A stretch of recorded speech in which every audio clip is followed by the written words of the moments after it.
yeah, we want retribution. Oh yeah, we want retribution. Oh yeah, we want retribution. Yeah, we ran out of patience for your love with a cold hard hatred. I could feel the vibration, feet in the streets, it's a new sensation. I wanna break faces on the pavement. I wanna make greatness look complacent. Adrenaline awakened, I can taste it. We can make an impact, grab and then take it. Like a disease, bring them to their knees. Take the thing to see. Just like a weed.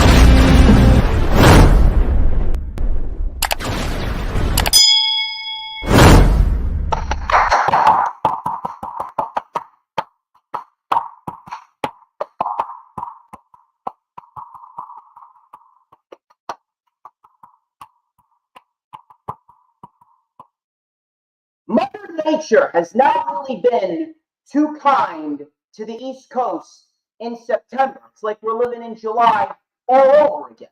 We may have had 1 or 2 decent days.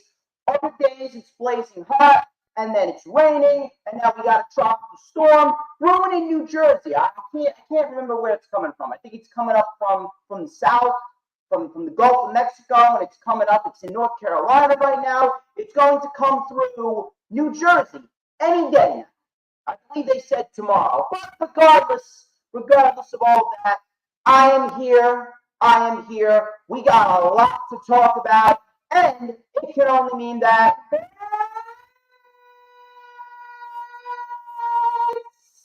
Saturday. You know what that means.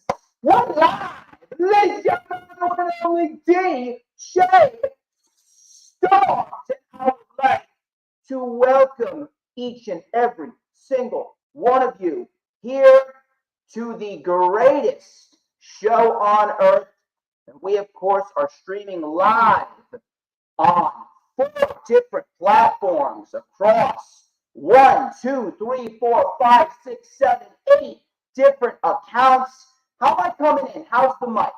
Is my mic all right? If it's not, please let me know. If I could be a little bit louder, I can adjust the volume on the mic. I'll make it a little bit louder. I see we already got Sarah Hackton here. We got the final horse here. If my mic is not up to code right now, if it starts to cut out, please let me know. I'll see if I can adjust the volume. I don't know what's going on with StreamYard right now. I'm not sure if it's my mic. I think I may invest in a headset. I think I honestly may invest in a headset so that way it makes it sound a little bit better. It sounds a bit muffled. Okay, let me adjust it. Hang on. How about now? Can you hear me now? Can you hear me now? Are we all right now? I can adjust it as much as I can. Maybe I can set it on an automatic mic adjustment volume. But as we speak right now, it should be fine. Should be fine, right? As of course, you already know who I am, Mr. Controversy and the operator of the damn triangle known to mankind. And as you can see, I got the bar set up because the original setup with the table over to my left over here, that is currently undergoing some reconstruction. So until then, I am going to be a bar streamer. Got the wine rack behind me over here, even though I don't drink. But regardless, we're going to have a fun time. We're going to have a fun time, and we are going to talk about the one thing that we all love to talk about, and that's pro wrestling right here. This is, of course, the Lightning Flash update for Saturday, September 23rd, 2023. Plenty of news coming your way here on this episode on the LFU, including WWE Hall of Famer coming out of retirement after the Impact Wrestling 1,000 episode tapings recently. Kevin Owens apparently has big plans headed for him in 2024. SmackDown is moving back to the USA Network next year. The WWE talent releases have indeed begun, and I got some stuff to say about that. And of course, CM Punk, everybody's favorite Phil Brooks. He is not pursuing legal action against AEW. Why is he not pursuing legal action against AEW? Well, we are going to find that out as we speak. We are going to talk about that. We are going to dive in depth. We are going to dive in depth on everything concerning Phil Brooks and why the reason as to why he's not pursuing legal action against AEW goes to show you that the man has not learned a thing, and it's actually quite pathetic, if you ask me. Regardless, we are going to dive in depth on everything, including 4 weekly show reviews: Raw, Dynamite Grand Slam, SmackDown, and Rampage Grand Slam. And this week was actually a pretty solid week overall in the world of professional wrestling. Before we get into our festivities here, just a couple of self-brand promotion and advertisements first. If you guys haven't already done so, please make sure you follow me on social media. You can follow me on X and Instagram at History Maker DJS. Of course, that is at History Maker DJS, both on X and Instagram. Both of those links are in the description of this very video. Of course, you can add me on Facebook as well for collaborations and business inquiries. Please send me an email. My email is, of course, stormstakeover@gmail.com. Like the official DJ Storms business page, and I may just send you an invite to join the official DJ Storms Posse group on Facebook. That is, all of those links are in the description of this stream, whether you're watching on my YouTube, the Hardcore Sports YouTube, my Facebook, the DJ Storms Posse Facebook group, or the PWP Nation Facebook group. We got plenty of outreach here, including my X account and the Hardcore Sports X account and the Hardcore Sports Twitch account as well. Plenty of an outreach, so there should be no reason why we don't get a raucous crowd here in the Lightning Flash Update chat. All right? You feel me? All right. Anyway, please make sure, if you have not already done so, please make sure you go and support my girl, Brittany K. Brittany K is, of course, a very, very, very good friend of mine and a big supporter of the channel. She does beautifully crafted designs from scratch on her iPad. Beautifully crafted designs and drawings of professional wrestlers. She also makes banners and abbeys for X. So if you're interested in a new banner, a new abbey, or if you would like a beautiful drawing, a beautiful design of a professional wrestler, she is your girl. You can go and follow her on Instagram at Brittany K Designs, and you can go and follow her on X at Brittany K 5150. It is absolutely vital that you do so. Show some support to her because she is a wonderful human being inside and out. Of course, I also got to give a shout out to Jay Leto, the creator of PWP Nation, for allowing me to broadcast here on the PWP Nation Facebook page. Go and check out the PWP Nation website and the page. If you're watching elsewhere, the links to the website and the page are currently in the description. If you're watching on YouTube, go and check that out right now. We have a busy, and I mean a busy couple of weeks of brand streaming coming to you guys, because next Tuesday at 8:30 p.m. Eastern Time, we got ourselves the rundown for NXT No Mercy. That's going to be a good one. Rundown for NXT No Mercy. That will take place next Tuesday. We will be dissecting everything that's going down next Saturday in Bakersfield, California. Next Thursday at 7:30 p.m. Eastern Time is the 100th episode of Earl Cole's Wrestling Experience. And I mean, come on, who else was he going to bring on as his guest for the 100th episode? That would be DJ Shizzle Dizzle. Let's be honest here, because I'm the cream of the crop here in the IWC. Of course, Sarah Hack is going to be there. I sent your shirt out, Sarah. So there should be no issues. You're going to get your shirt. You're going to get your wristbands. Of course, I am selling merchandise. I got DJ Storm's wristbands right here. $2 plus shipping. And then I also got the t-shirts, which are $25 plus shipping. If you guys are interested, please DM me and message me on whatever social medias that you follow me on. You can Venmo me. My Venmo is at DJ Storms. You can Venmo me $25 plus the shipping. We can also discuss more within our DMs, and you can give me your address and your shirt size, and I will have one to you ASAP. I recently just got a new order of shirts, so there's plenty in stock. So if you're interested, please let me know. Of course, we also got ISPW's 25-year anniversary going down next Friday from the Total of PAL in Total, New Jersey at 7:30 p.m. Eastern Time. 7:30 p.m. Eastern Time in the Total of PAL next Friday, September 29th. I'm going to be there. Richard Holiday is going to be defending the ISPW World Heavyweight title against the superstar Danny Morrison. And then the following night, or day, I should say, the following day, from 10 a.m. to 4 p.m. over at the Rockaway Mall, September 30th, Saturday, is 90s WrestleCon. All the major stars from the 1990s, such as the Nasty Boys and Kevin Nash and Team 3D and Jacqueline, Marty Jannetty, they're all going to be there. I got myself a table. I'm going to be selling merch. And if they got good Wi-Fi, which cross my fingers, I hope they do, I'm going to be doing a live broadcast, just like I did for 80s WrestleCon. Hopefully we'll have some guests on the Lightning Flash update as well. It is going to be big. So if you guys are looking forward to 90s WrestleCon and you are on the East Coast, go and follow 90s WrestleCon on Facebook. Get all the information. Get your tickets right now because you are not going to want to miss it. It is going down next Saturday here in New Jersey in the Rockaway Mall.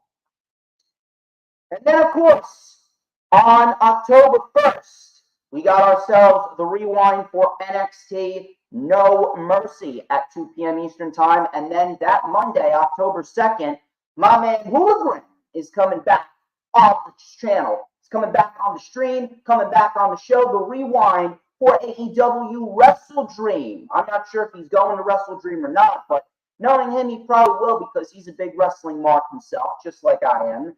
And he will be joining me Monday, October 2nd at 2 p.m. Eastern Time. We will be dissecting everything that goes down in Seattle, Washington on October 1st.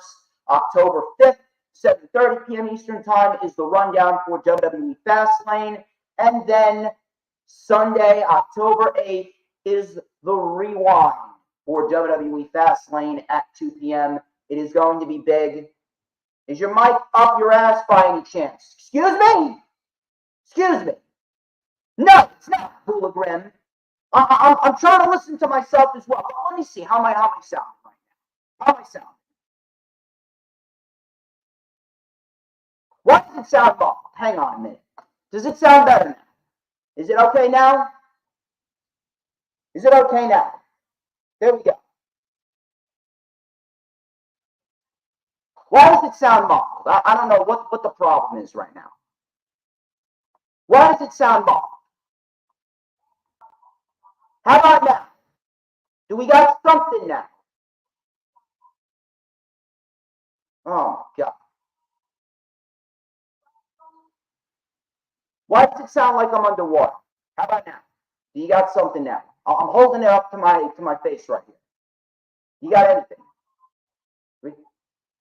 Yo. What is going on here? I don't even know what the hell's going on. Is it my camera? I'm not sure if it's what mics are working, what mics are not. Give me a minute. Oh.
I don't know what the problem is right now. I really don't. It's unbelievable. Unplug the mic. Hang on.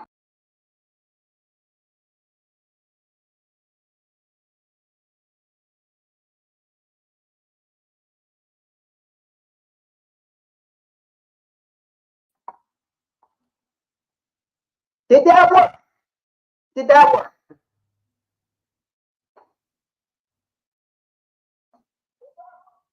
Why does it sound like I'm underwater? I'm actually getting annoyed right now.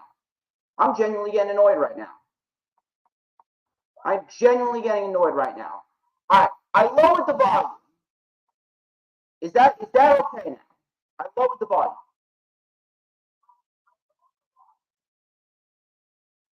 Let me switch what I.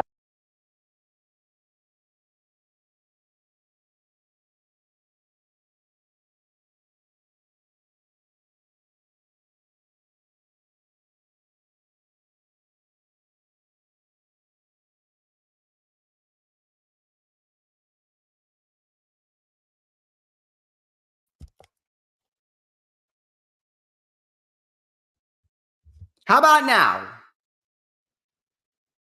We got anything going right now. We got it? I think we're good. I think we're good right now. Please, for the love of God, tell me we're good.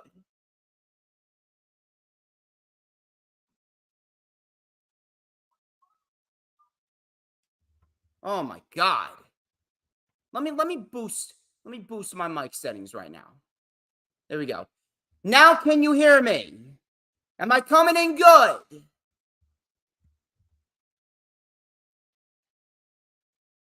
All right, good.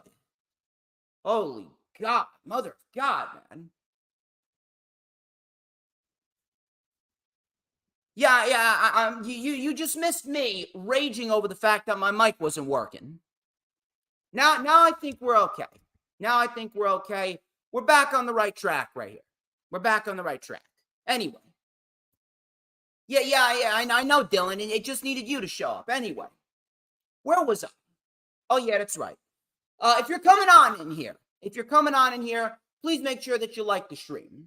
Please make sure that you like the stream on all platforms, social media, whether it be Twitter, Instagram, Facebook, Pinterest, Tumblr, Snapchat, TikTok. Share it out. Let's get as wide of an outreach as we possibly can, so that way we can get as many people in here as possible. We're having some mic difficulties right now.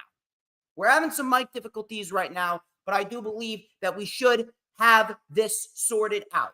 We should have this sorted out by now, and there should be no more issues going forward, as long as everything goes according to plan right here. As long as everything goes according to plan. Anyway, I'm sorry. Please make sure, if you haven't already done so, that you hit the like button no matter where you're watching it from, whether it be X or Twitch or Facebook or YouTube. And that way, it'll help me out. It will absolutely help the brand out. It'll help us grow. Of course, if you're watching on YouTube, you got to hit the subscribe button.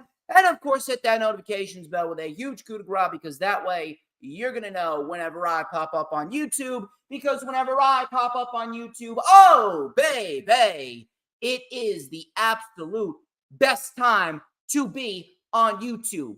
Because when I pop up on YouTube, it's the only time that you won't get to see this oh so glorious sideburn chin strap combination and this beautiful mustache right here. You already know what time it is, baby. You already know what time it is. Hula Grim, it's his favorite time of the stream, minus the fact that I was raging over the fact that my mic was acting up. So we're going to let it up right here with a little and a dash of and a whole lot of because like hot, fresh, succulent pork chop with a side of mac and cheese, I am just so good. You already know the drill. I am the tastiest snack in the IWC. Everybody wants a piece of the Stormsmeister. Anyway, I think we are getting a little too wound up right now. I got to save my energy for the rants later on in the show.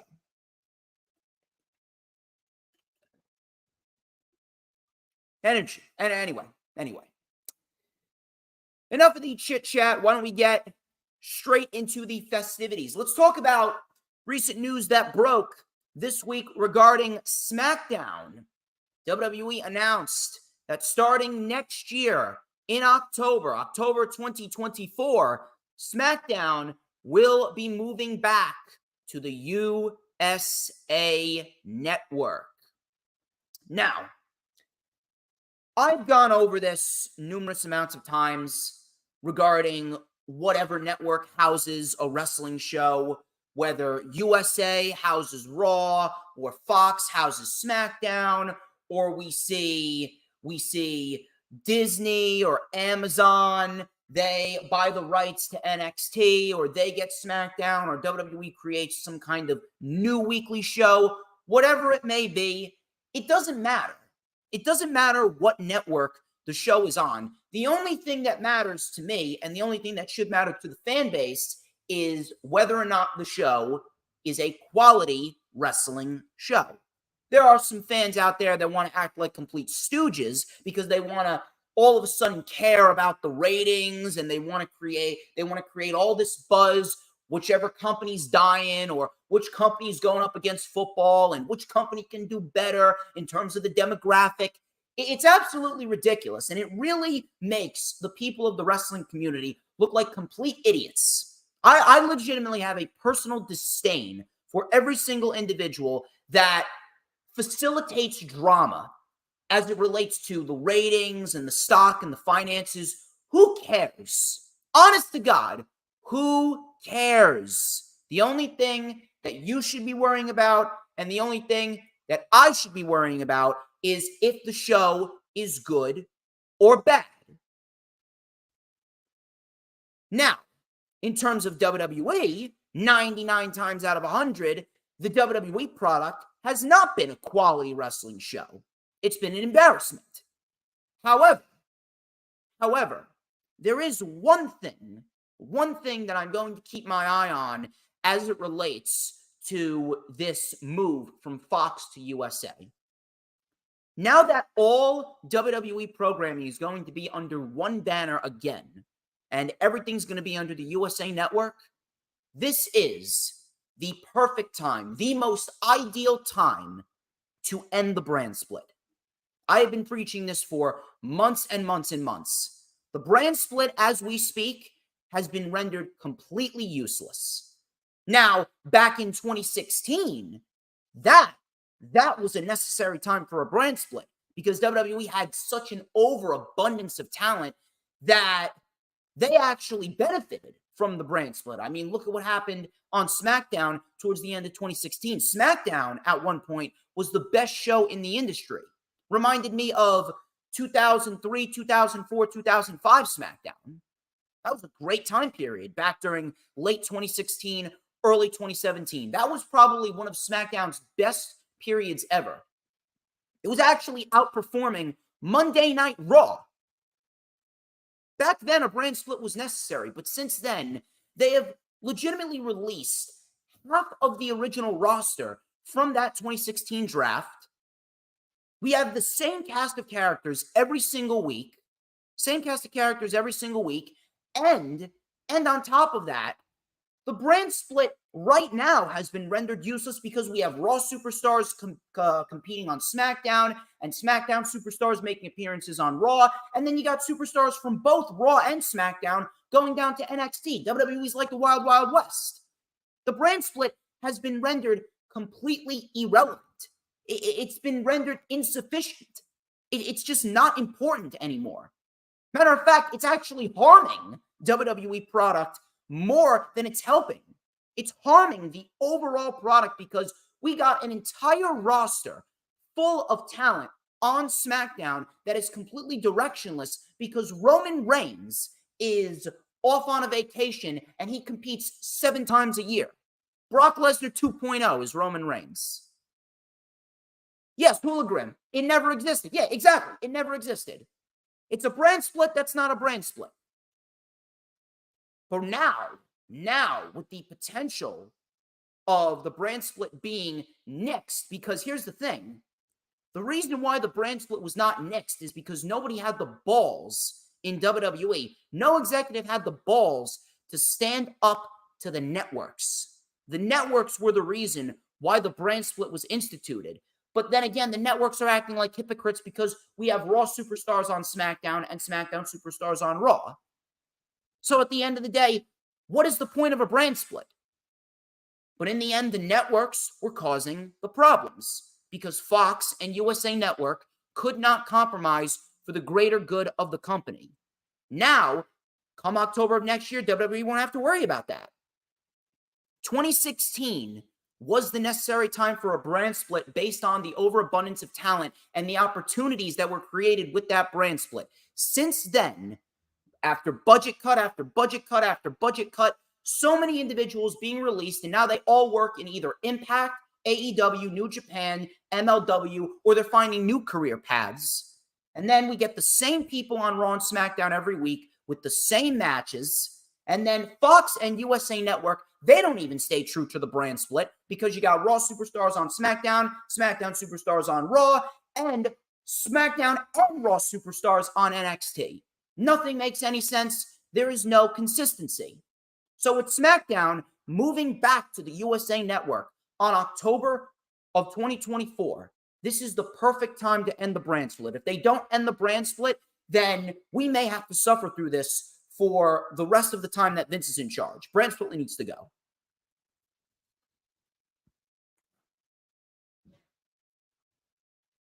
Moving on here, we actually got a report from Better Wrestling Experience. And the insider reported that there are big plans for Kevin Owens in 2024. And I'd like to believe that there are big plans for Kevin Owens. I would like to believe that Kevin Owens is probably going to be a top-tier challenger, potentially for the World Heavyweight Championship. Because Gunther, one way or another, Gunther is the right man to beat Rollins. Gunther is your Royal Rumble winner. If not Gunther, then LA Knight. But Gunther is your Royal Rumble winner, and he should be the man to beat Rollins at WrestleMania 40. Gunther will need some challengers. Kevin Owens is a perfect challenger for Gunther. But the problem is that now with Vince McMahon fully back in charge, and don't tell me he's not, do not even dare to tell me that he's not. He is back in charge. Vince McMahon now pulling the strings once again. What do you think's going to come of Kevin Owens? Vince McMahon was having Kevin Owens feud with Elias while Elias was portraying his fictional younger brother, Ezekiel. He was feuding with Ezekiel for the better part of 4 months. He jobbed out to Stone Cold Steve Austin at WrestleMania, and that was all before Vince retired. Vince never saw Kevin Owens as anything more than a mid-carder.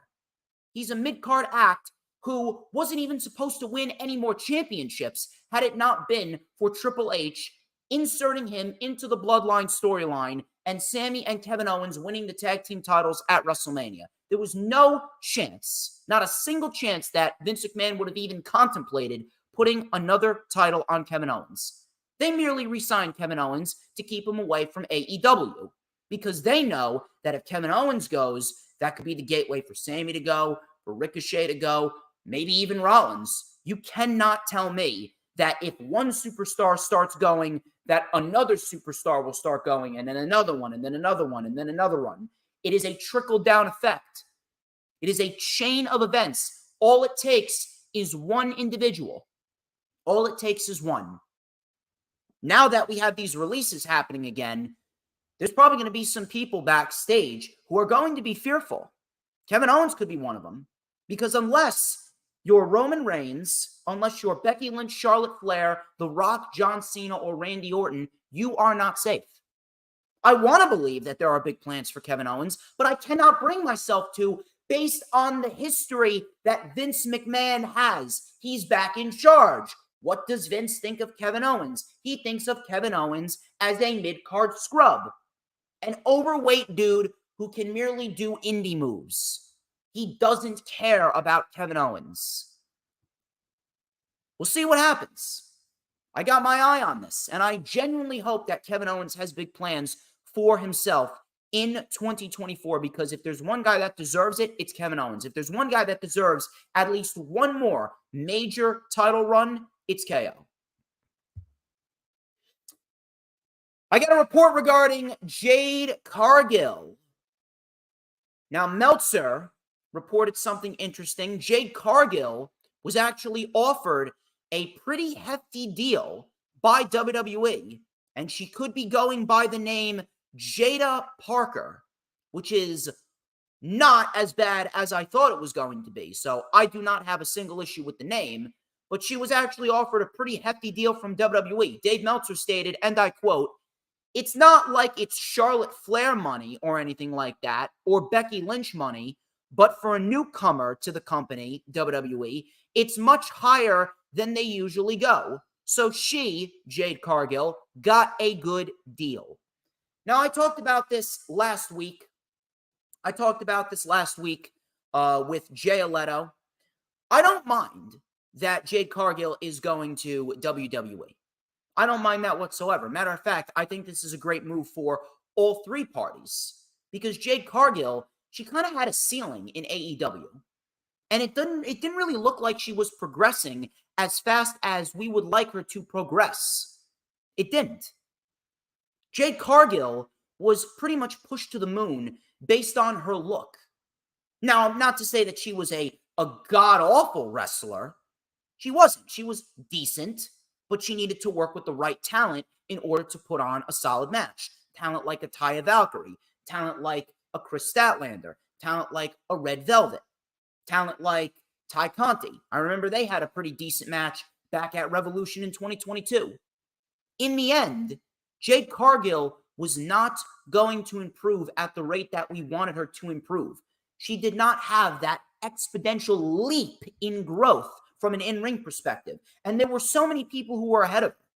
But now that Jade's gone, you don't think that someone like a Willow Nightingale or a Sky Blue or a Julia Hart, Diamante, Mercedes Martinez, you don't think that people like that are going to capitalize on that opportunity? They've been showcasing a lot more new women on AEW television in recent months. Chris Statlander is one of them. Mercedes Martinez, Sky Blue, Willow Nightingale, like I just named. Julia Hart was recently in action against Sky Blue last night at Rampage Grand Slam. WWE, they desperately need a shot of adrenaline in the arm in the women's division. And if Jade Cargill is that shot of adrenaline, I have no problem with that. Plus, if Jade goes down to the Performance Center and trains and works on her craft, we could end up seeing that potential and that exponential leap in terms of in-ring growth that we know Jade Cargill can have. She's got something. She has just yet to unlock it. She's got something. We have just not seen what she's truthfully capable of. But if she goes to the Performance Center, that could very well help unlock her true potential that hasn't been reached yet. So if she got a good deal, good on her. Good on her. And I hope she does succeed. I hope she does succeed, because if she doesn't succeed in WWE, if she doesn't reach her true potential in WWE, then she may never reach her true potential. She may as well quit the industry. Meltzer, keeping up to date with the Dave Meltzer reports. Meltzer also reported that WWE Hall of Famer Devon Dudley said that his return at Impact 1000 was not a one-off thing. Devon reportedly said at an autograph signing in Michigan that he's coming out of retirement and wants to sign a deal with Impact Wrestling. Now, I am not sure how long this deal is going to last. I'm not sure how exactly Devon is going to favor from an in-ring perspective after not being in the ring for God knows how long, and specifically since he had a stroke a few years back, and that was actually quite scary. I am a bit concerned for Devon Dudley's health. But look, it's Devon Dudley's life. He can do whatever he wants. In the end, it's not going to help Impact at all, because Impact's a dead brand. Impact is legitimately the worst of the worst. Not to say that it has a bad roster. There's a lot of talented wrestlers on the Impact Wrestling roster, but it just does not have the proper booking. The management does not do the talent justice. The creative writing does not properly align with how good the talent is. So it is the worst brand in the industry outside of NXT by default.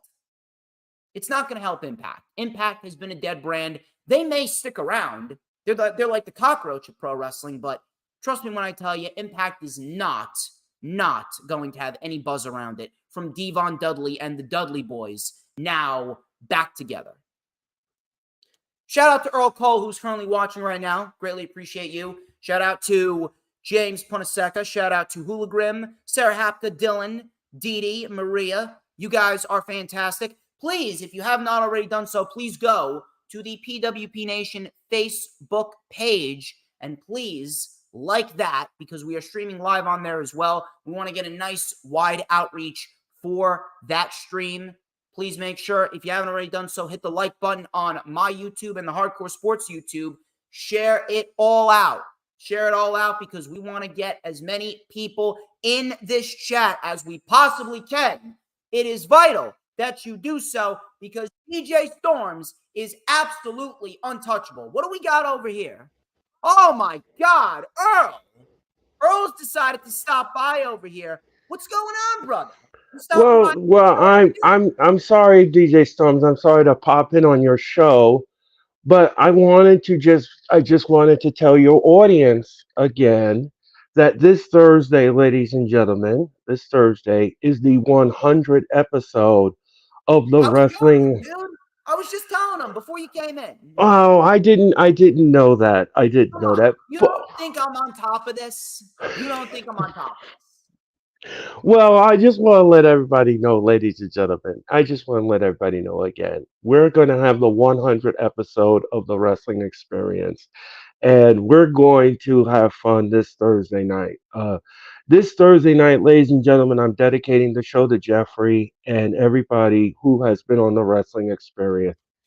We're gonna have fun, ladies and gentlemen, and this gentleman here, I have a big surprise for him. I'm not telling you what it is, but it's gonna be a big surprise. So I'm working on the big surprise right now behind the scenes. I'm getting rehearsals and everything else. So anyway, ladies and gentlemen, that's all happening on Thursday night. So we hope that you'll tune in for that. And you gotta boost up my watch hours too. I want to get monetized. Yes. So we hope that you all, DJ Storm's audience and all of everybody audience on the Hardcore Sports Network, will tune in this Thursday night for the big show. And don't forget, ladies and gentlemen, tonight also we're going to have AEW's Collision. Me and Sarah, we will have that telecast at 7:50 Eastern Time from the Van Ardendale Arena in Detroit. So we're going to have all of that tonight, and we're going to have fun. So that is all I wanted to say. I'm sorry to interrupt you, and have a good show. Have a good rest of your day, and stay dry, and I'll talk to everybody at 7:50 tonight. Sounds like a plan, Earl. Good luck. Yeah, I know. Shameless plug. A shameless plug. Anyway, where were we? Oh, yeah. There we go. I got a new report. New report from Fightful. Yes, I know, Hula Grim. He's taking over the airwaves. We had mic trouble. Now we got the Earl Cole invasion. He's taking over the Earl Cole airwaves. That's what we're going to call him. Earl Cole airwaves. There you go. Earl, I just gave you a new t-shirt and you bailed on me. Anyway, Fightful Select. Fightful Select. Fightful Select reported that Randy Orton has been at the WWE Performance Center this week. So it seems like Randy Orton is preparing for an in-ring return. I'm glad that he's been at the Performance Center. I am glad that he is working at the Performance Center. I can only imagine that he's taking some bumps. I'm not really sure where exactly Randy Orton's going to fit into TV, but if you ask me, there is really no other way to go about Randy Orton's return other than a feud with Cody Rhodes, especially after they just released Matt Riddle. We all thought that we were going to get the proper end to that. We didn't get it. But Randy Orton coming back and feuding with Cody Rhodes, that seems like the most ideal option. Now, the question is, will they develop a rich story? I'm not sure. Because here's the thing, there is history and there is story, but you can't just have Randy Orton come back and attack Cody Rhodes for no reason whatsoever. You need to give him an actual explanation. And we didn't get that with Cody Rhodes and Brock Lesnar, and they are two of the biggest superstars in the industry right now. So if we didn't get an explanation with that feud, why would we trust WWE to give us an explanation with Randy Orton coming back and fighting Cody Rhodes? Either way, if he's completely healthy, I am genuinely going to be happy. I'm going to be very welcoming and very appreciative of Randy Orton coming back because I thoroughly enjoy Randy Orton.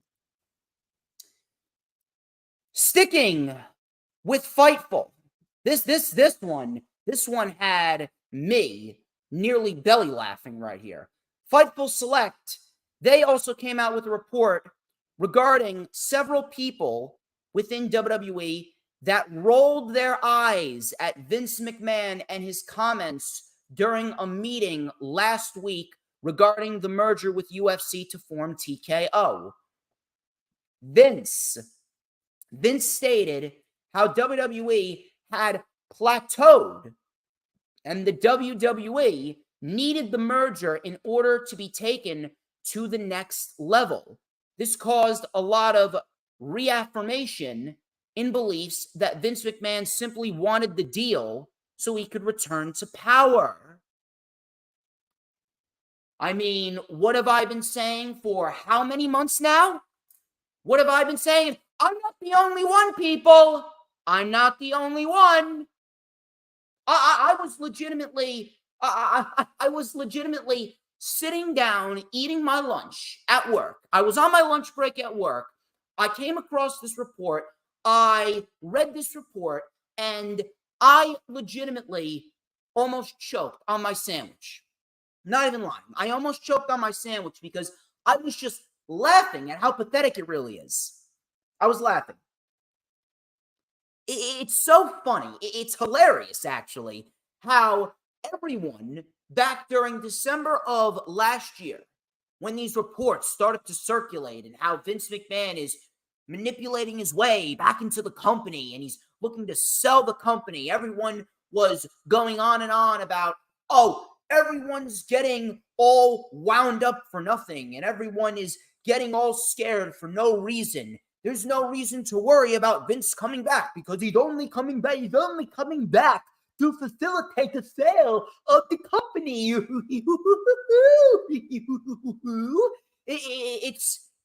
I can't even find the words for it. I want to curse so badly, but I know I can't because I'm on PWP Nation Facebook page, and I got to be professional here. But I don't want to be professional. Vince McMahon stated the company plateaued. How? I ask, please, how, I ask, did the company plateau when Vince McMahon retired?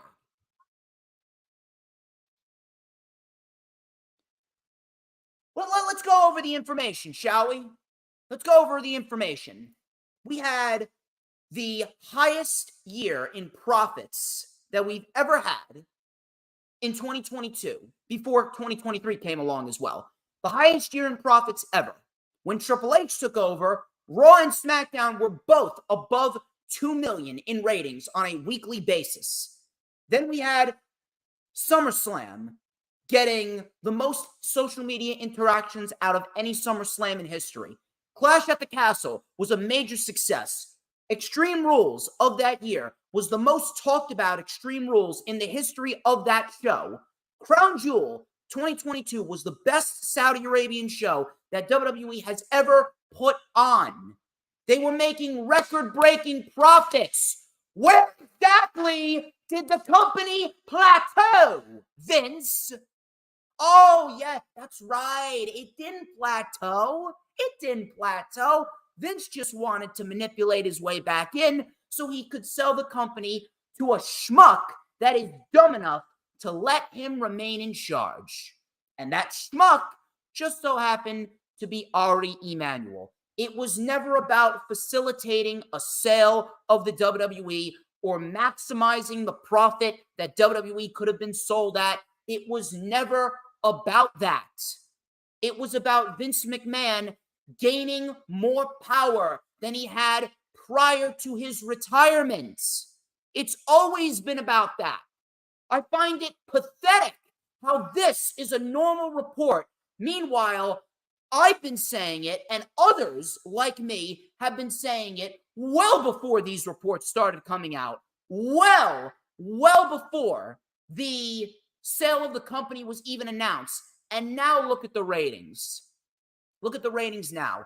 You take a look at Monday Night Football during the September period of last year, and Monday Night Raw was peaking 1.8, 1.92 million. Now, where's Monday Night Raw? Monday Night Raw is at a 1.3. And you know why? Because the quality of the product has gone down, and Vince McMahon is injecting his garbage into the shows once again. There's really nothing more to say. It is nothing more to say. I don't even know what I could say that I haven't already said in the last year, ever since Vince McMahon found his way back in. Vince McMahon has beaten the law at every single twist and turn. And that's actually a segue into my next topic that I want to talk about right here, because a report came out on Wednesday regarding the pending government investigation of Vince McMahon. Jacob Frenkel, the chair of Dickinson Wright's Government Investigations and Securities Enforcement Practice Group, and a former senior counsel in the SEC's Division of Enforcement, came out with a very interesting report. He actually told the LA Times that Vince McMahon could very well face criminal or civil liabilities that may force him out of his WWE role. Now, we've talked about this numerous amounts of times on numerous amounts of streams. I want to sit here and I want to be hopeful. I want to be hopeful, and I want to have everyone in the chat be hopeful. I want to have individuals that listen to me and individuals that think like me, individuals that think intelligently like DJ Storms. I want them to be hopeful. I don't want to sit here. I don't want to yell. I don't want to scream. I don't want to blow my microphone out. I don't want to come on here, and I don't want to speak negatively, and I don't want to be a Debbie Downer. I don't want to speak with a depressing tone. But based on Vince McMahon's history, it is very, very hard for me to sit here and have any faith that anything's going to come out of this. Well, I think Hologram just said it. Yeah, Hologram right here. I'm going to put this up. Hologram said it best right here. Invincible. Vince McMahon has beaten the law at every single twist and turn. How many scenarios has Vince McMahon been a part of in which he should have been put behind bars for? Steroid trials, the Owen Hart fiasco, the Chris Benoit incident. The man literally paid police officers to let Jimmy Snuka go after Jimmy Snuka legitimately terminated his girlfriend's life. He's gotten away with everything. He has essentially gotten away with something that a normal human being would have been put in jail for God knows how many years ago. And the reason being is because he has the greatest lawyer on the face of the planet. Jerry McDivitt, whether you love him or you hate him, and he's a scumbag. He is a scumbag, but the man is the best lawyer on the face of God's green earth. Jerry McDivitt is the closest thing to God that we have. And if he's by your side, you are essentially untouchable. You are essentially untouchable. I want to sit here and I want to be hopeful. I want to believe in my heart of hearts that finally karma's going to get him. And bad things will happen to a bad person named Vince McMahon. The government is trash as it is. Don't even get me started on that. The government's trash as it is. But if they are the ones to ultimately take down Vince, I'm all for him as we speak. but I do not have any faith. I don't.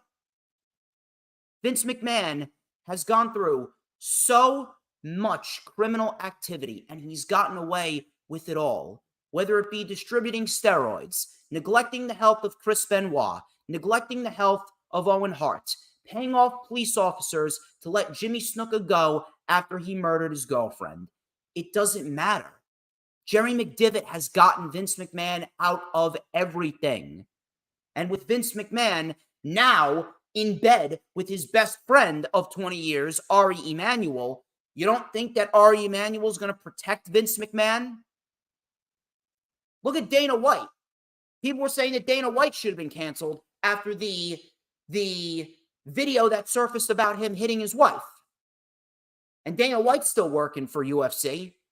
You think Ari Emanuel isn't going to protect Vince McMahon when he didn't want him to retire? I want to be hopeful, but I have absolutely no faith.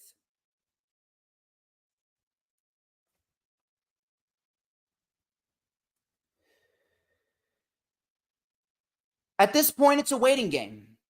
At this point, it is honest to God, a waiting game. And yes, sexual misconduct to employees over decades.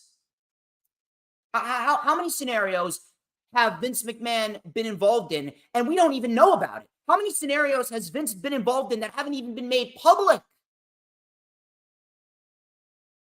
It's a waiting game at this rate, but I don't expect anything to come of it.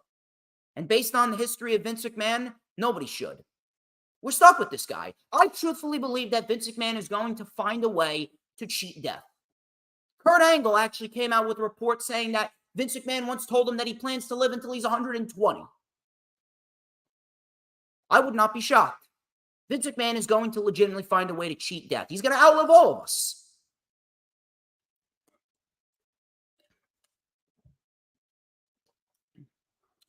Moving on here, Fightful Select, they reported that Sheamus's contract is set to expire in early 2024. Now, some people are debating with themselves of whether or not Sheamus is going to resign, whether or not Sheamus is going to be one of these people that kind of gets shafted by WWE in terms of the money department. I don't see Sheamus leaving. Even if it's for a lower end deal of money, I don't see Sheamus leaving because Sheamus, he doesn't look like a dumb individual. He looks like an individual that saves his money very, very wisely. He looks like an individual that has had a career. He's saved up quite a lot. And even if he does take a lower end money deal, he's still going to be okay in the end. Sheamus, to me, is a WWE lifer. But then we saw Dolph Ziggler and Bray Wyatt as WWE lifers. And look what happened to them. They both got released. We'll talk about that in a little bit. We'll talk about the releases in a little bit. That's actually going to be the last topic before we get to the weekly show reviews. But Sheamus, I don't see him leaving. I actually believe Drew McIntyre has a better chance of leaving than Sheamus. Because Drew McIntyre, I think that he wants a little bit more out of wrestling in terms of a quality standpoint than Sheamus. Sheamus, I feel like he's content with what he's done. Even if he doesn't win the Intercontinental title, I feel like Sheamus is absolutely content with everything that he's done. I do believe that Sheamus will one day become Intercontinental Champion, but Sheamus, as we speak, he's content. Drew, I don't think is content.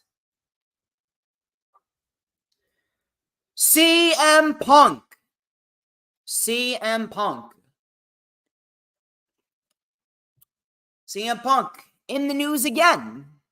And normally, we would be looking at this as a positive report, but the reason behind this report, if you ask me, is quite pathetic, and it really showcases that Phil Brooks has not learned a single thing from his experience in AEW.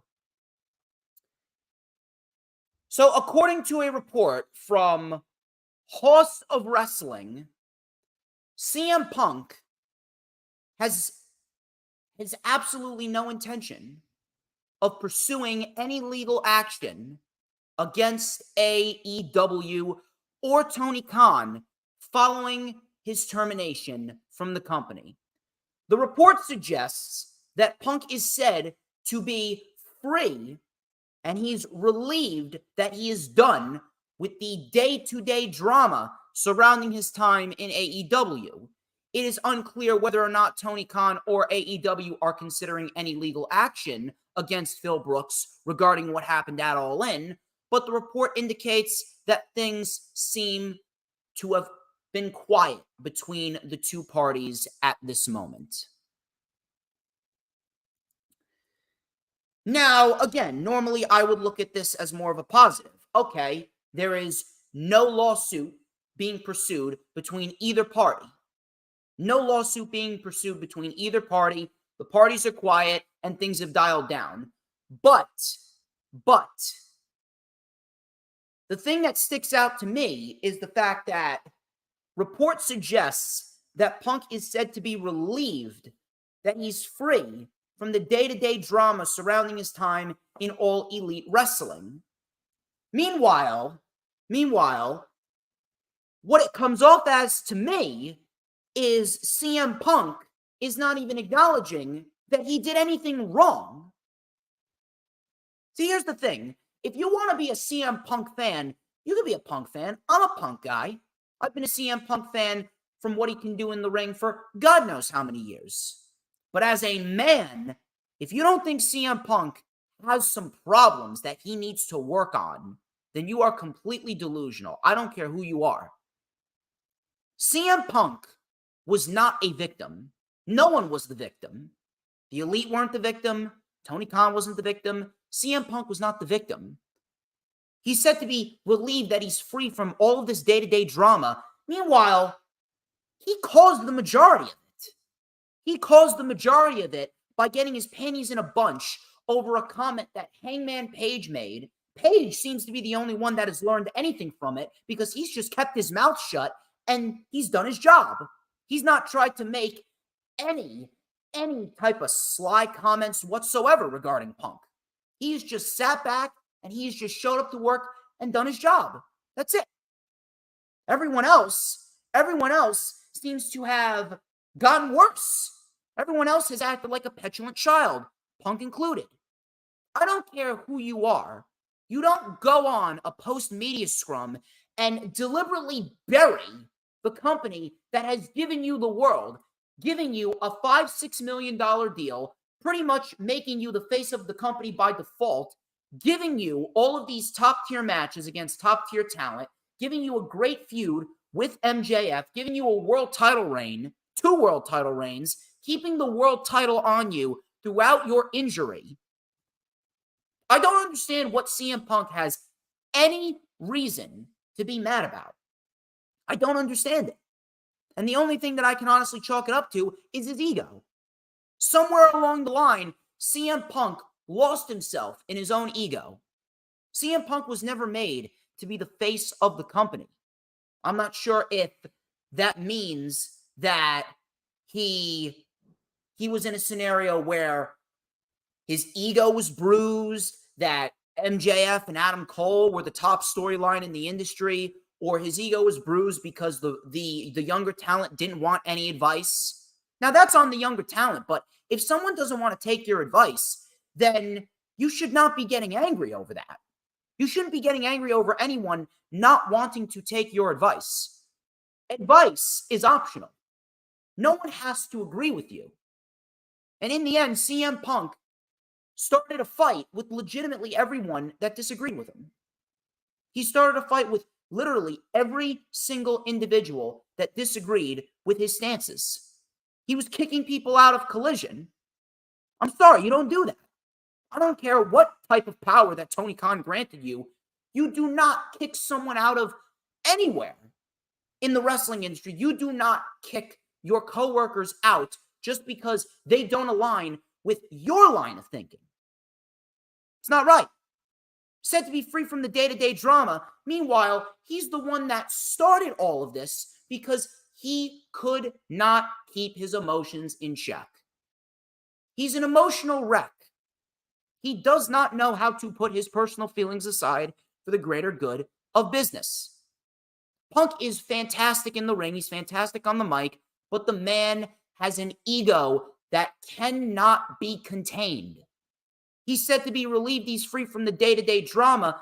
Meanwhile, he caused the majority of it by going off the script, burying the company on a post-media scrum, and getting into backstage fights with the younger talent just because they disagreed with him. And then some people are going to jump for joy and clamor that he's going to WWE. He's not going to WWE. And if he does, and that's a big if, what do you think's going to happen when he's not made into the face of the company? He's 44, 45 years old. You think they're going to invest in him long term? What happens when he doesn't win the Royal Rumble? What happens when he fights Reigns and he loses? CM Punk's going to do the same thing that he did with AEW. He's going to complain, he's going to get all angry, and he's going to take out his anger on the people that he's surrounded by. Punk needs help. I don't see Tony Khan pursuing any legal action. Now, they say that there is footage. There is footage from the brawl at All In. They say that there's footage. I don't think that footage is ever going to surface. But if anything, however many years after Punk retires, I don't know, maybe he could be on an episode of Dark Side of the Ring. Who knows? Either way, AEW doesn't need Punk, and nor does WWE. If Punk is going to go back to wrestling, he's going to have to mend some relationships with the people over in AEW. If he can learn to be the bigger man, then I'm sure in the end, we will see others come around. But at this rate, I don't see it happening. He's legitimately burned every bridge that he's ever built. How many bridges has he burned? It's going to take a while to rebuild them.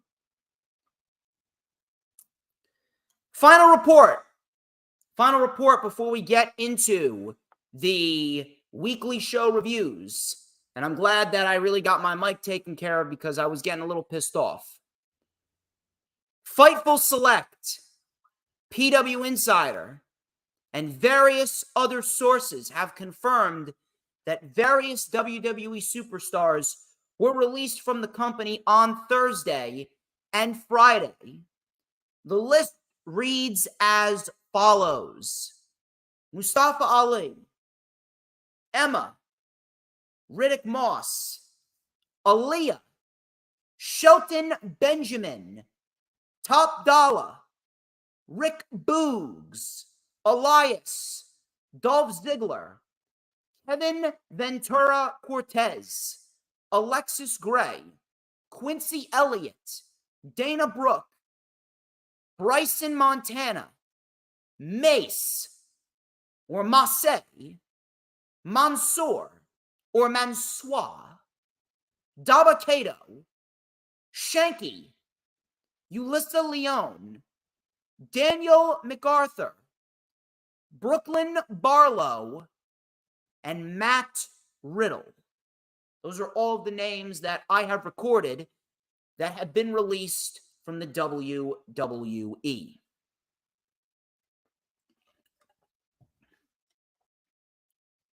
I just want to let everyone know this.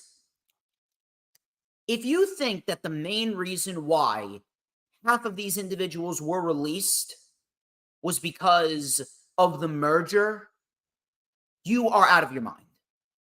You clearly don't know what you're talking about, and you need to get with the program here. Did Vince McMahon cut the excess fat? Yeah, you can make that argument. And by the way, Vince had a very hefty hand in this. But what do half of these individuals have in common? Mustafa Ali and Emma and Riddick Moss and Rick Boogs and people like that. Mansoor and Ulyssa Leone and Shelton Benjamin. What do all of these individuals have in common? They are Triple H approved individuals. It all revolves around Triple H. It has absolutely nothing to do with the merger. That may have been the case if Vince McMahon didn't have his hand in the cookie jar. But in this case, you take a look at half of these individuals have talent that could last for X amount of years. Mustafa Ali and Emma and Riddick Moss. And hell, you can even make the argument about Top Dollar and Hit Row. They had potential. I'm not going to say that they were complete garbage, but they had potential. They were just booked like garbage. But in the end, this revolved around Vince McMahon wanting to get rid of the Triple H individuals because Vince McMahon never had any investment in any of them. I'm shocked that Mustafa Ali survived as many budget cuts as he did. I'm legit shocked that he has survived this many budget cuts until this last week, this past Thursday. Ari Emanuel, whether you want to admit it or not, Ari Emanuel has given Vince McMahon the freedom to do as he pleases. You don't think Vince has a say in who stays and who goes? Vince McMahon is all over that. Vince McMahon has been given the power by Ari Emanuel. He has more power than he's ever had, and he's protected by his friend of 2 decades plus. Vince McMahon, he may have cut some trash, but he released a lot of talent as well. Take a look at Ali. Take a look at Emma. Take a look at Riddick Moss. Take a look at Rick Boogs. All of these individuals are individuals that Triple H had heavy investment in. Individuals that Triple H wanted to build the future around. He wanted to build the future around those individuals. And now he has no opportunity to do that. He basically has no power. Triple H is powerless. You could just tell by his face at the merger. At the merger meeting, you could just tell by his defeated look. He knows that Vince McMahon has won again. He knows that nothing that he does will ever be enough. Nothing that he does will make a difference. Riddick Moss, he had plenty of potential. He really wasn't going anywhere right now, but he had plenty of potential. Rick Boogs, one of the most charismatic guys that they had on that roster. He had a great look, and he can wrestle. I'm not saying he was going to be a world champion, but he could have easily been a solid U.S. or Intercontinental champion.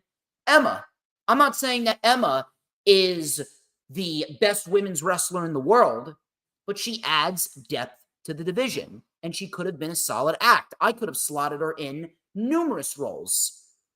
Man, I feel bad for Emma. Emma didn't even last a year.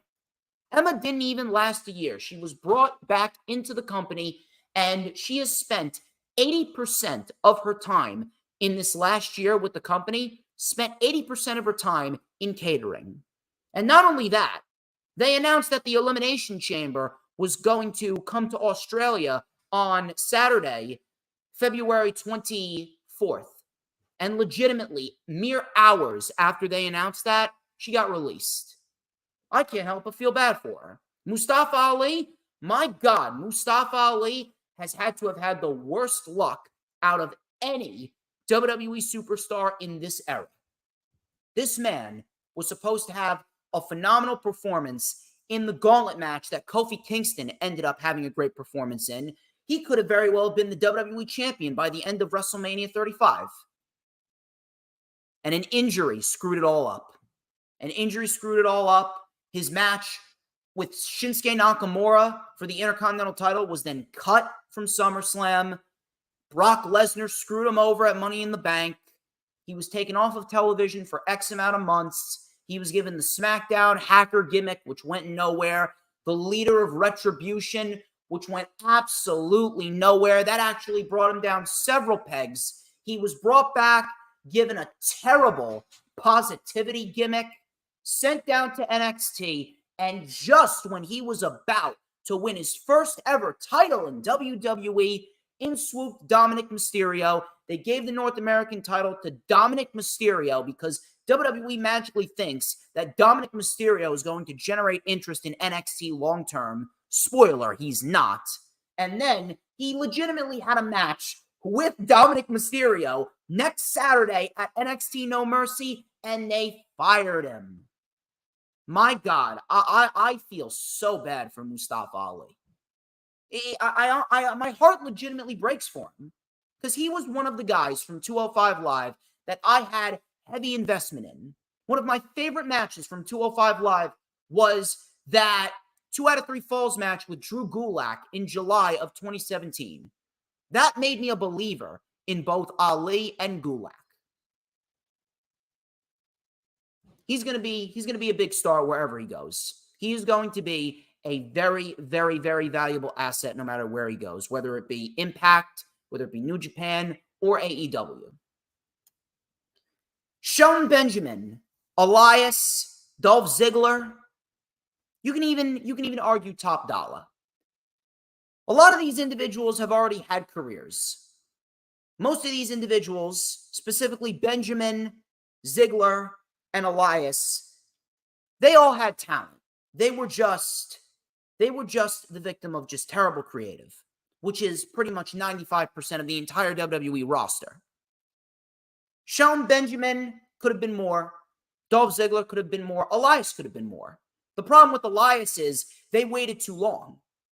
The problem with Elias is they kept on having him get these opportunities, and he lost at every single twist and turn. Elias should have beaten Rollins at Money in the Bank 2018. He should have won the Intercontinental title right then and there. They didn't pull the trigger. I'm not even going to lie. I actually preferred Elias as Ezekiel because at least with Ezekiel, he was putting on some decent matches. He was actually a much better wrestler as Ezekiel than he was as Elias. They just never had the opportunity to properly showcase what they can do. Some could even say the same about Top Dollar and Hit Row, but they were called up from NXT too quickly. And without Swerve, they did not have the star power that they needed to be taken to the next level. That was the problem with Hit Row. Called up too early, poor creative, and they just did not have the larger-than-life individual that Swerve Strickland has become. Because Swerve Strickland right now, he has had one hell of a year. Swerve Strickland's had a great year, and he hasn't even won any titles. Then you had the NXT groups. You had Mace, Bryson Montana. You had Dabba-Kato and Shanky and Alexis Gray. Many of these individuals, I don't even think you guys know who they are. You don't even know who they are. And on top of that, they haven't really gotten a chance to properly showcase what they can do. I don't think many of these individuals made it onto television at least once. I don't ever remember Bryson Montana, Alexis Gray, Kevin Ventura Cortez, Brooklyn Barlow. I don't remember them ever getting a showcase on NXT. And I watch NXT every week. I keep up to date with it because I want to make myself aware if there's any breaking news on Tuesday nights. But it seems as though they never really got the proper showcase. They never even got 10 minutes of TV time throughout their overall career. Yes, Sarah Hapko. The majority of them didn't even make it to TV. I don't want to say that they pretty much were worthless. I don't want to say that WWE's missing out on a lot of talent either. But one thing is for sure is that they hoarded a lot of talent. They really hoarded a lot of talent. And if you're not going to utilize these individuals on television, why bother even signing them? If anything, it just goes to show you that the NIL program, the Next in Line program, where they're getting all of these outsiders and they're not going for indie wrestlers, it really just goes to show you that WWE really does not know what they're doing. And they should stick to the independent scene because the independent scene is the lifeblood of the wrestling industry as we speak. None of these individuals even made it to TV. So in the end, it's very, very hard to gauge on whether or not WWE is missing out on their talent or not. Then you got Aaliyah, Dana Brooke, and Quincy Elliott. They're the odd ones out. Those three are the odd ones out. Aaliyah and Dana Brooke, they have not improved whatsoever. Could they have possibly improved? Could they have possibly gotten better? Possibly. They could have. It was always the hope that they would have gotten better. But how long have they been there? How long has Aaliyah been there? 5 years? 5, 6 years? She's not gotten any better. Same thing with Dana Brooke. She's been there since when? 2015? She's been there almost 10 years. How long before enough is enough? How long do these individuals need before it's time to just cut your losses? How much time do they really need to improve and get better? Aaliyah and Dana Brooke have not gotten any better whatsoever during their time there. And Quincy Elliott was just straight garbage. Quincy Elliott was just straight garbage in everything that he did. Then you got Matt Riddle. Matt Riddle. He's his own little individual. He's on an island unto himself because his release was kind of a 50-50 type of deal. His release was a 50-50 type of deal because Vince McMahon absolutely had a say in releasing him because he was a Triple H guy. But Matt Riddle, on the other half, did it to himself. He did it to himself because he just has a lot of personal demons and he has a lot of problems with substance abuse, and he's living the rocker style life where he's just going hog wild and he's causing problems at airports and he's impregnating porn stars. Matt Riddle was released half of the reason because he became a PR nightmare. And it's quite sad. I actually feel bad for Matt Riddle, too. I feel bad for Matt Riddle because the guy has so much talent. The guy has so much to offer. He legitimately has so much to offer, and nothing came up of it except for RK Bro. His run in NXT was great, but RK Bro was the highlight of his career. And then after RK Bro died, so did Riddle's career. It almost seems like Randy Orton was the guy to keep Matt Riddle in check when he was around, because you didn't hear any issues about Matt Riddle going hog wild or abusing substances when Randy Orton was around. Randy Orton seemed to be the guy that was looking out for Matt Riddle. And when Randy Orton went, so went Matt Riddle's sanity. I feel bad for him. Half the reason is because he was a Triple H guy. But the other half was because he became a PR nightmare and he became an easy target. And you can imagine Dana White, who does not like Matt Riddle, Dana White had a say in releasing Matt Riddle as well. Out of all these individuals, I believe at least 20 individuals. Out of all these individuals, if Tony Khan's going to go after some people, I would invest in Matt Riddle, Dolph Ziggler, and Mustafa Ali. All three of those individuals will absolutely enhance AEW's product tenfold, and that roster will be bolstered. So I genuinely hope that Dolph Ziggler, he's going to find work. He would be perfect for AEW. Mustafa Ali, too. I wish all of these individuals the best. Matt Riddle, I really, really, really, really wish that he will get clean. I genuinely hope that he does get himself right and he gets clean, because if he doesn't, he's going to end up wasting his life away. He's going to end up wasting his life away, and he's forever going to be stuck on the independent scene because no one's going to want to touch him. He has all the talent in the world. He's a future world champion if they want to invest in him. But it really doesn't seem like Riddle wants to help himself, which is sad. But overall, when it comes to these releases, these releases were not entirely based off the fact that TKO merger was brought into effect. The main reason why these releases took place, at least half of these individuals, like a Ziggler or a Benjamin, Mustafa Ali, Matt Riddle, and an Emma, and a Riddick Moss, Rick Boogs, those individuals are Triple H approved people.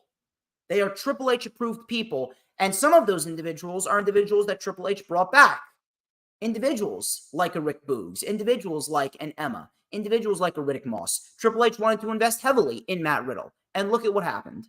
Matt Riddle was kind of the architect of his own demise, but part of the reason why he was released absolutely had to do with the fact that he was a Triple H dude.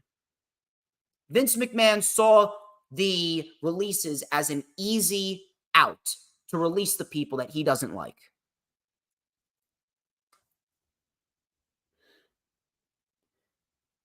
That's all I got as far as the news, rumors, and reports go.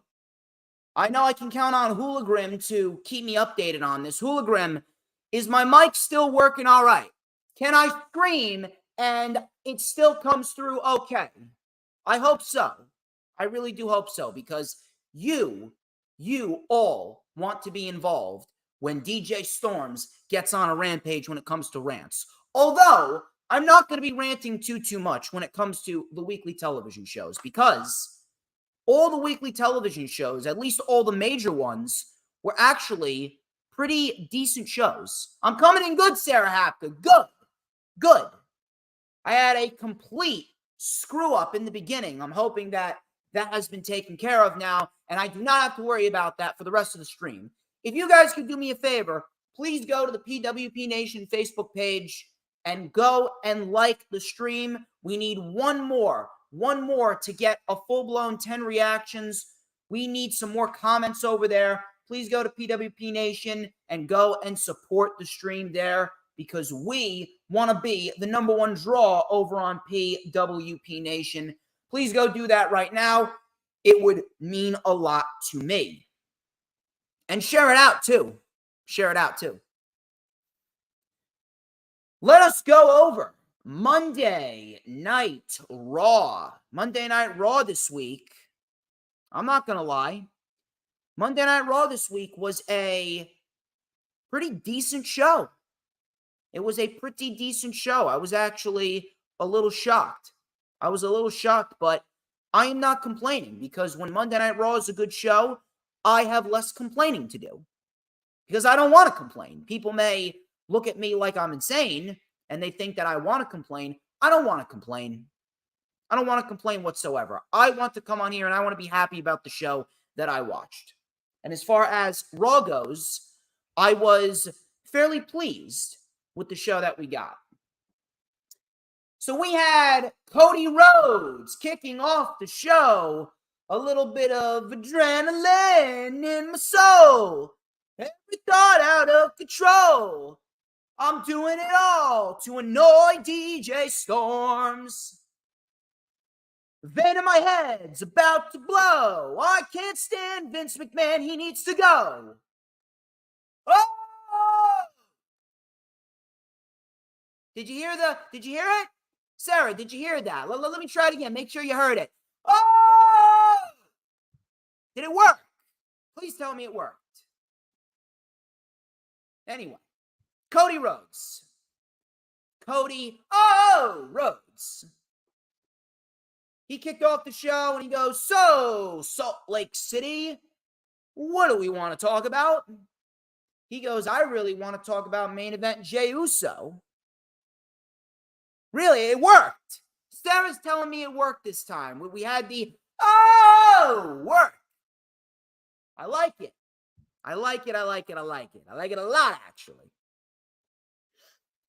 So Dominic Mysterio interrupted, piped in booze and all. And don't tell me it's not piped in. Piped in booze. He promised that when Jey joins the Judgment Day, will be the most dominant faction in WWE. But tonight, after I beat you, I'll be dedicating my victory to mommy. So Cody said, "I didn't hear you, Dom." here, why don't you speak again? Dominic didn't speak.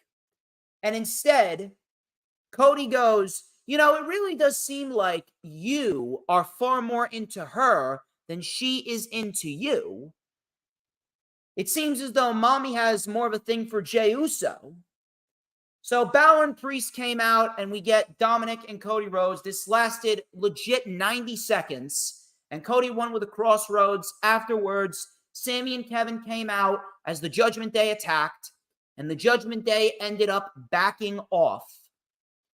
Cody, Sami, and Owens were all in the ring coming back from commercial, and Cody tried to convince Kevin Owens to give Jey a second chance.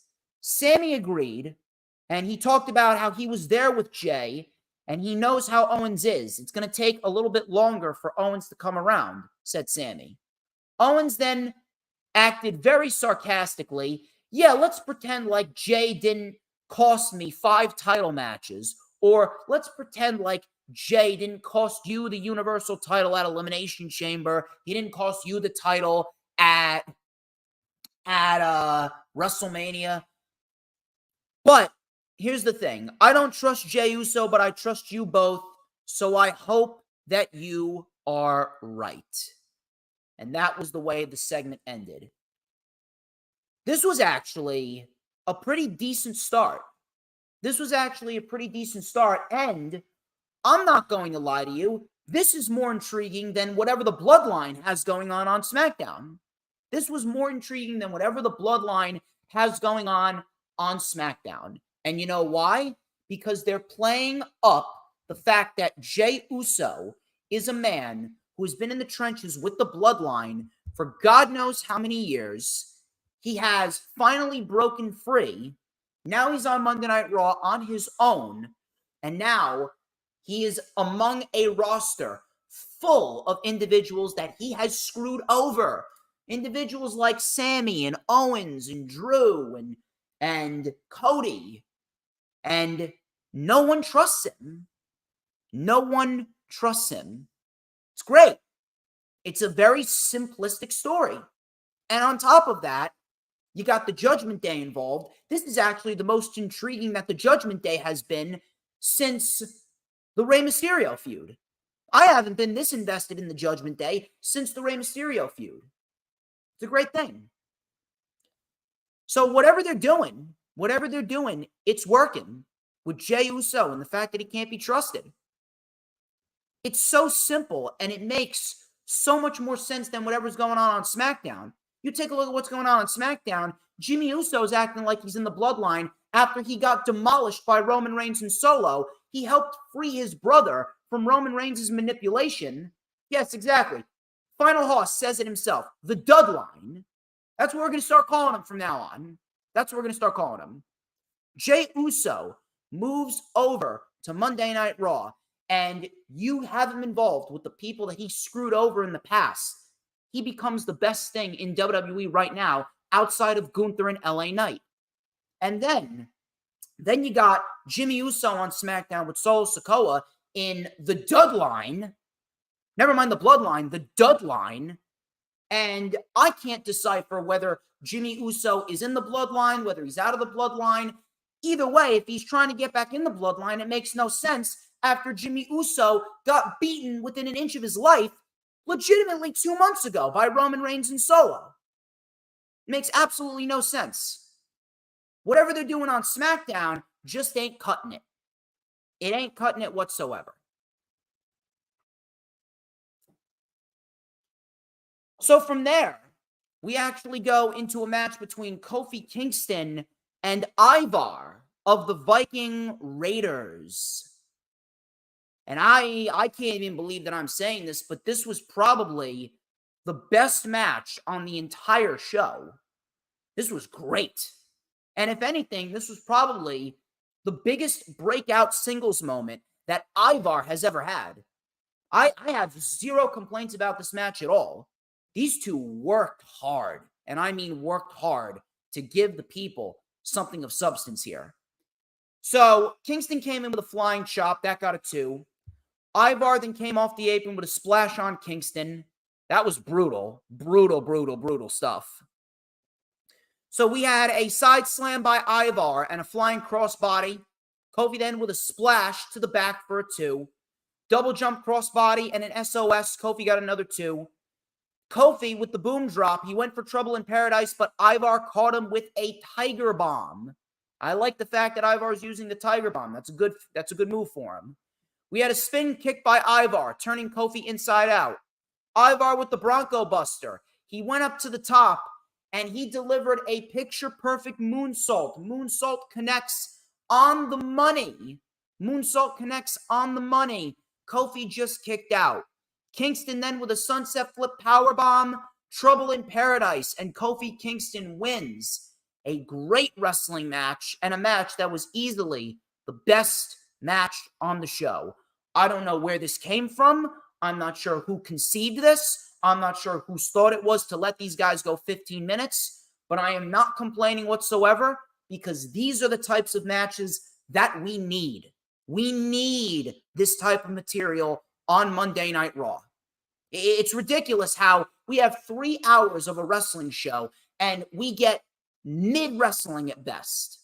We get lackluster, repetitive matches at best. We never see matches like this.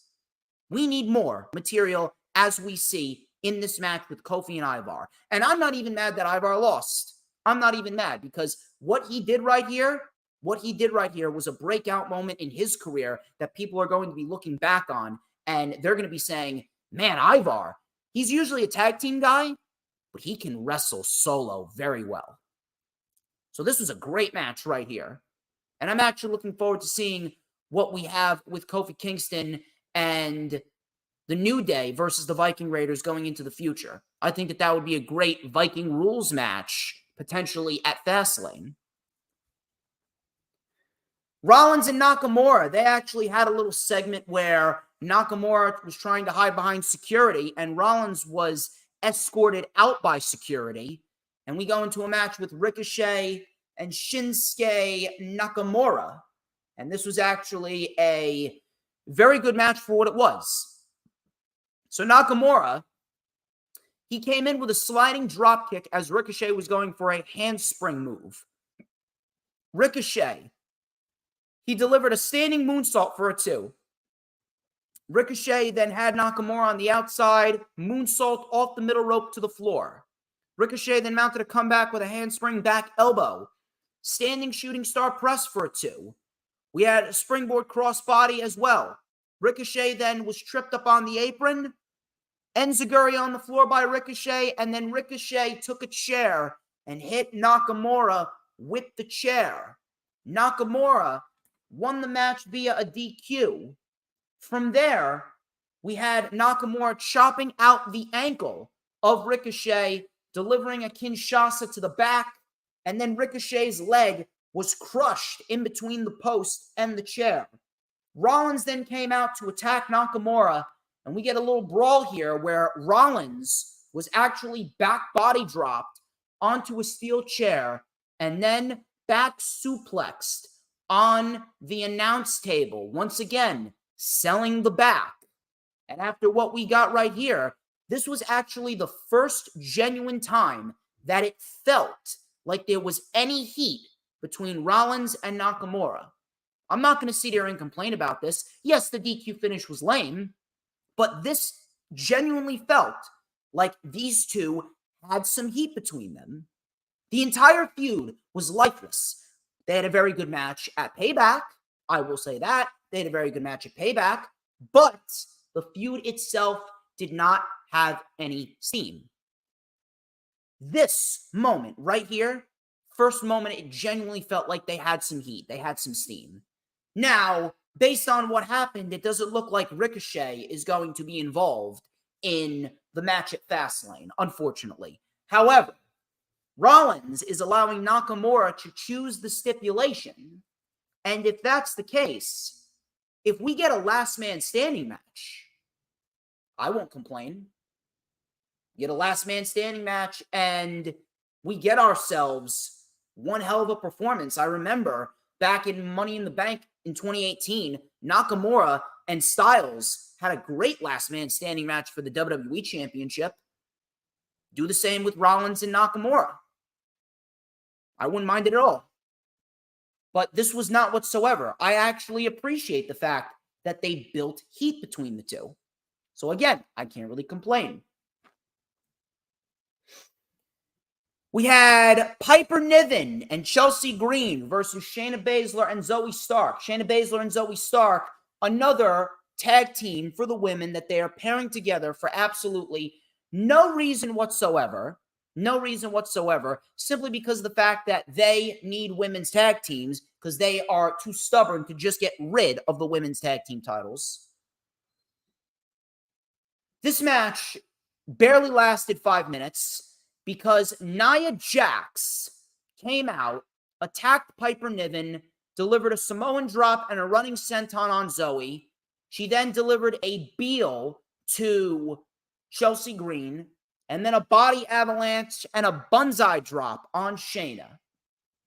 You want to actually know what's kind of ironic about this? Now, Nia Jax is obviously making the women's division worse, but the ironic part about this is that this is exactly how Nia Jax should be portrayed. This is exactly how she should be portrayed, but yet she is over here as Nia Jax, as the insufferable force. Never mind the irresistible. Trust me, I can resist Nia Jax 8 times out of the week, twice on Sunday. She is the unsufferable force. Ironically, this is how Nia Jax should be portrayed, but it's Nia Jax, and she sucks. I didn't care. Women's division is in dire need of something, because the women's division, as we speak, is absolute garbage in every sense of the word. Bronson Reed, he took on Chad Gable. Thank you, Chad Gable. And this was a very solid match. Again, more great wrestling. More great wrestling. So Chad Gable came in with a missile dropkick early on. Bronson Reed, he delivered a very nice power slam. I love Bronson Reed's power slam. Bronson Reed has a great power slam. So Gable was thrown into the buckle with a military press slam. Very nicely done. Coming back from commercial, Reed with a nasty clothesline. Gable with a rolling capo kick and a diving headbutt. He went for the running senton, did Bronson Reed, but Chad Gable got his knees up. Reed then with the backpack drop and the tsunami splash, and Reed wins it. Could we be looking at Gunther's next challenger? I wouldn't mind that. Maybe they are building up Chad Gable potentially for a match at WrestleMania against Gunther. That would be intriguing. Although Gunther should win the Rumble, it would still be very intriguing. It would be intriguing nonetheless. But I don't mind the fact that Chad Gable lost this. The story is in the chase for Chad Gable. So if Bronson Reed is going to be a challenger for Gunther, you are not going to hear a single complaint out of me. You're not going to hear a single complaint out of me because Gunther has been absolutely killing it. Gunther is easily the best thing in WWE along with LA Knight. So if we're going to get these two horses going at it, take my money. Take my money. Becky Lynch, the selfish piece of trash known as Becky Lynch.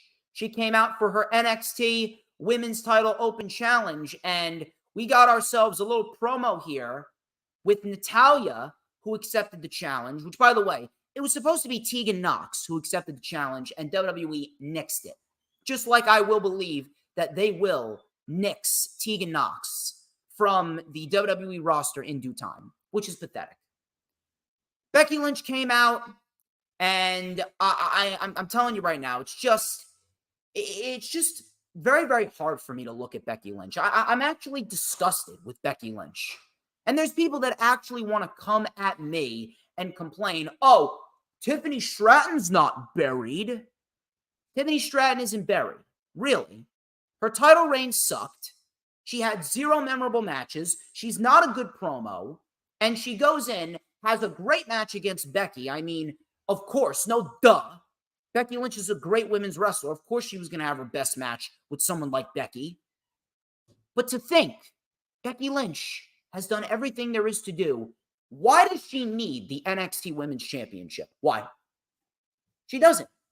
Tiffany Stratton had a decent thing going for herself. She should have been the recipient of a long, drawn-out women's title reign. Now we got a rematch with Becky at NXT No Mercy in an Extreme Rules match. What do you think's going to happen? WWE is in the mentality of, hey, let's get the NXT titles on WWE main roster superstars because we gotta generate some buzz for NXT. Meanwhile, NXT right now continues to be WWE's worst show throughout the week.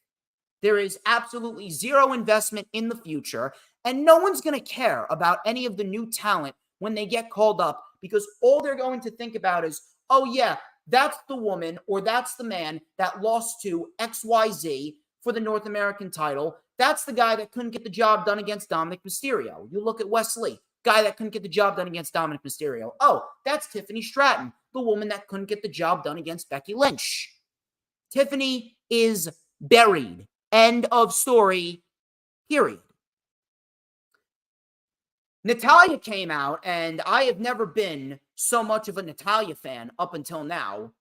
Natalya came out. She said that she took Rhea to the limit, and she has been waiting patiently for her chance, so she accepts. Becky then said she actually wanted someone new. Natalya then complained about Becky Lynch complaining about her stealing an opportunity. Meanwhile, Natalya said this: you went down to NXT and stepped on all the women down there who have been waiting patiently for their opportunity. That makes you a hypocritical witch. I mean, if that is not a shoot, if Natalya hasn't been listening to me, my God, I don't know what is. I do not know what is a shoot. I'm not even sure if I even have an audience if Natalya isn't listening to me when she legitimately said the same thing that I said. Just different words. Man, Natalya really trying her damnedest to make me a fan of her. I was smiling from ear to ear when Natalya said that. And good. Because Becky Lynch is indeed that. She is a piece of garbage. I hope that she retires ASAP. Go be a mother. I hope that Seth Rollins knocks her up again. Yo, Rollins, yo, Colby, I understand that you hate football, but how about this? Can you knock up Becky again so that way we don't have to see her on television anymore? Just do me a solid, Colby, please. Becky Lynch and Natalya, this is for the NXT Women's Championship. Not long enough to be considered good. Really not long enough for anyone to care. Becky Lynch wins with a roll-up, and that was pretty much that. Dragon Lee, out of nowhere, legitimately, Dragon Lee, out of nowhere, is getting called up to the main roster next week. Dragon Lee will fight Dominic Mysterio next week for the North American Championship. And the booker in me would kind of be a little shocked if Dragon Lee doesn't win, because based on the recent reports, Dominic Mysterio and Rhea Ripley are not scheduled for any more NXT appearances following NXT No Mercy. So it would have made sense for Dominic to lose the NXT North American Championship at No Mercy. But since Mustafa Ali got fired, Dragon Lee would seem like the ideal individual to beat Dominic Mysterio. Makes sense, right? I can see Dragon Lee winning next week. I'll keep my eye on it. I will. Giovanni Vinci took on Tommaso Ciampa. Ciampa picked up the pace pretty quickly. Vinci caught with a reverse DDT. Kaiser tried to get involved, but Ciampa, he delivered a big knee strike, and he locked in the Sicilian stretch.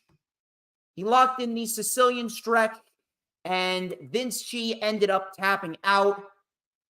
Very, very weak match. There should really be no such thing as 3-minute matches. And Billy just texted me. You watching me? Yes, I know. I mean, who doesn't want to watch DJ Storms? I mean, watching DJ Storms is absolutely orgasmic. You don't have to hide it. Anyway. Rollins was in the back, and he had a promo where he told Shinsuke Nakamura that You can name the time, name the place, and name the stipulation, and I will be there. But you have to ask yourself, will you define your legacy or will it be me? So it looks like we're going to get a stipulation match at Fastlane. And if I'm a betting man, I'd probably go with last man standing. Jey Uso, he took on Drew McIntyre in the main event. Very evenly matched so far.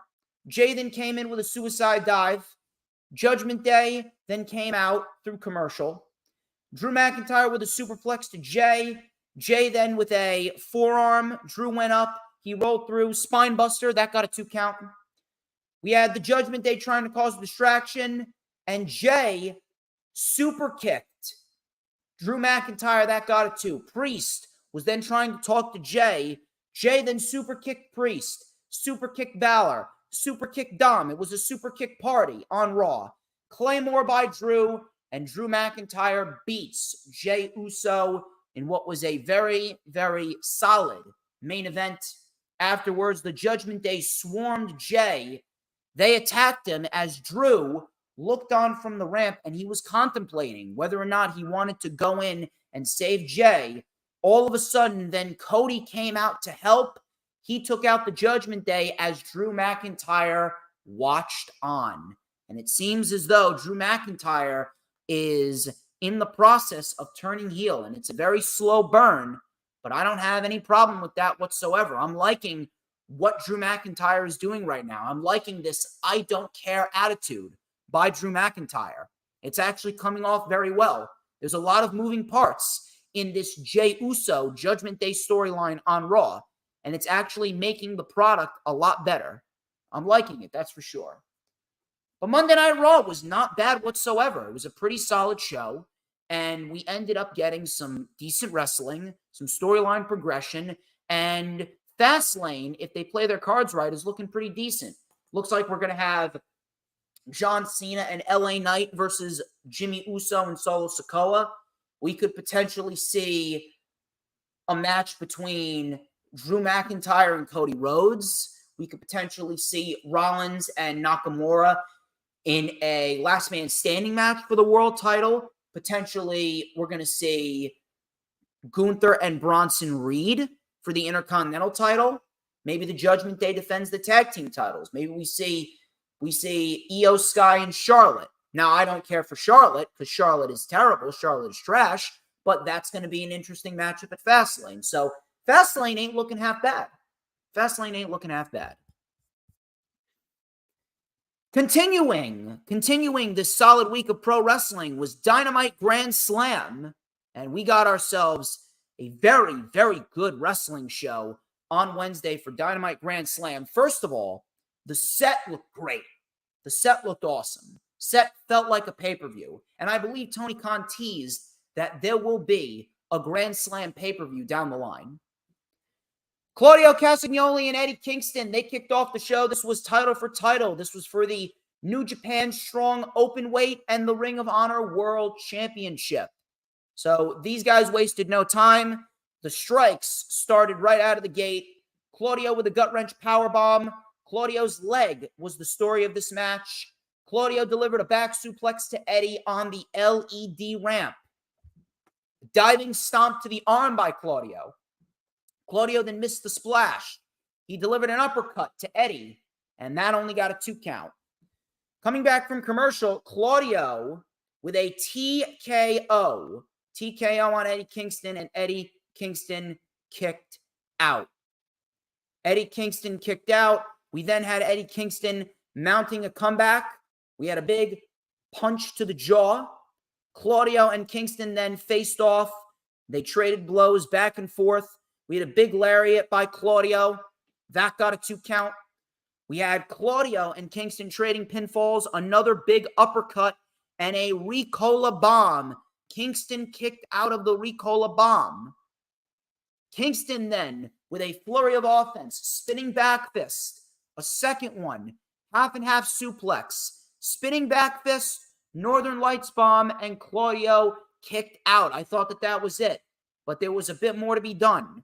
We had one more spinning back fist by Kingston, and then Kingston got Claudio up in the power bomb. 1, 2, 3. Eddie Kingston finally vanquishes Claudio Castagnoli when it matters the most. And Eddie Kingston is now the Ring of Honor and the New Japan Strong Open Weight Champion.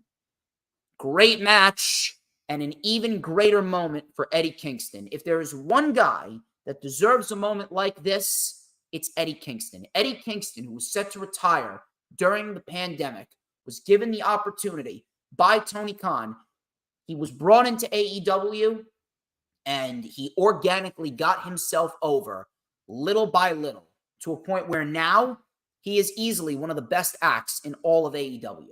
The guy is the complete package. He can wrestle, he can talk, and after everything that he's given to this industry, finally he can call himself a major world champion. And yes, morons, the Ring of Honor world title is a major world championship. Just because it's not WWE doesn't mean it's not major, and you need to get your priorities straight. Great match, and afterwards, Claudio shook Kingston's hand like a man and gave him the championship. Why? Because that was what it was all about. And Claudio finally respects Eddie Kingston. You know what else I find funny about this? Eddie Kingston finished his story.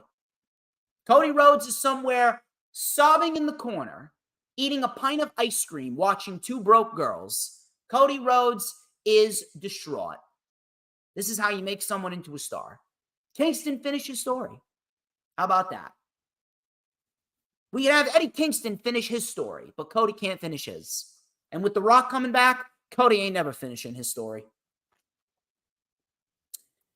Adam Cole, he went to visit Roderick Strong in the hospital, and Strong continued to guilt trip him, where he just said, just go, Adam, just go.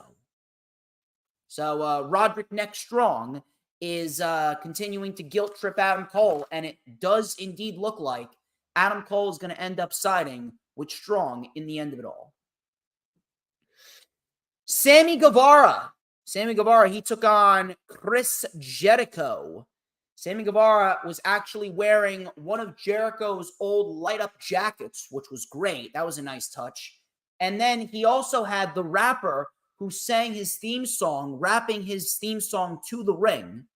That was actually a nice touch. So we had a hockey fight right out of the gate, no wasted motion. Guevara then came in with a Fosbury flop, diving crossbody for a 2. Coming back from commercial, after Jericho delivered a suplex off the apron to the floor, Sammy hit a Spanish fly for a 2 count. We had 2 lariats by Jericho. Sammy used the code breaker. Jericho kicked out. Jericho was sent into the announce table, and then we had Sammy with a moonsault off the top, taking out Jericho. Sammy then, he went for a super kick. He didn't really get all of it.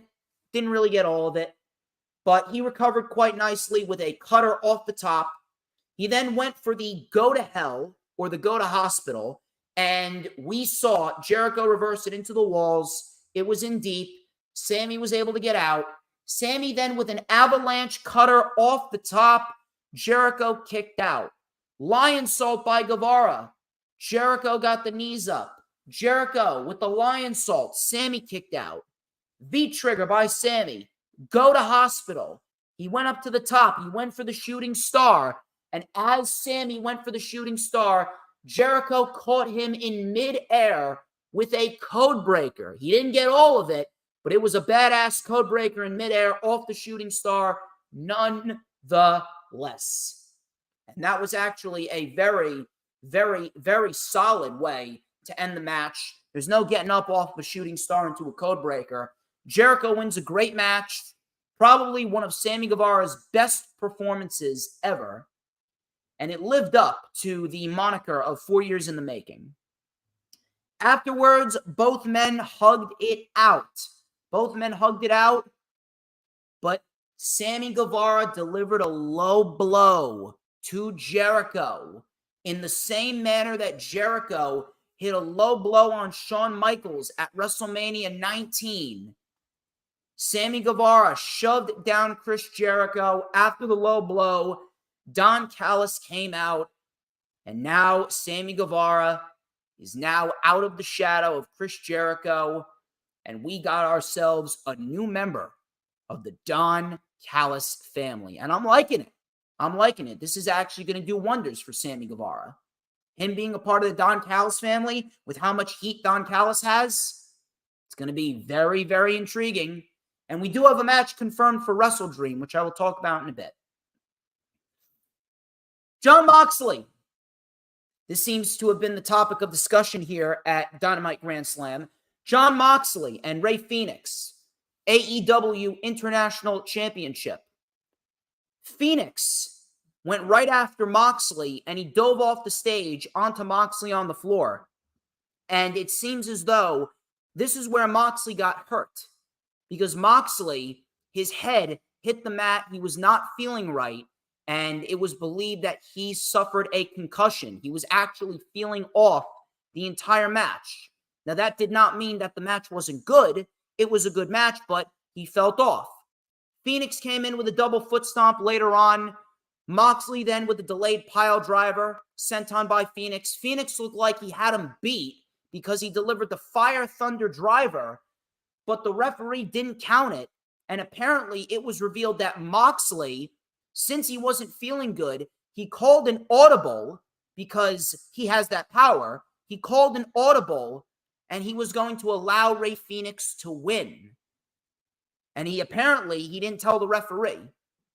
Now, I understand where the miscommunication and the botch came in, but it did not look good on television. This was probably the biggest blemish on the entire show.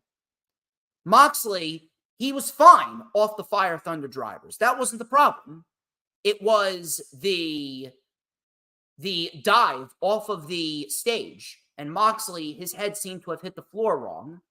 Now, unfortunately, stuff like this is going to happen. But I really do believe that Rey Fenix could slow it down a bit. Rey Fenix could slow it down a bit so that way things aren't as risky going forward, especially if it's on a big stage like this. I understand you got to go all out, but Rey Fenix and Jon Moxley, they should really plan, prep, and go over things before we actually get into the match to make sure that things are done as safely as possible. I understand you got to go hog wild because it's a big event. But I do believe that the safety of the wrestlers should be more important in the end here.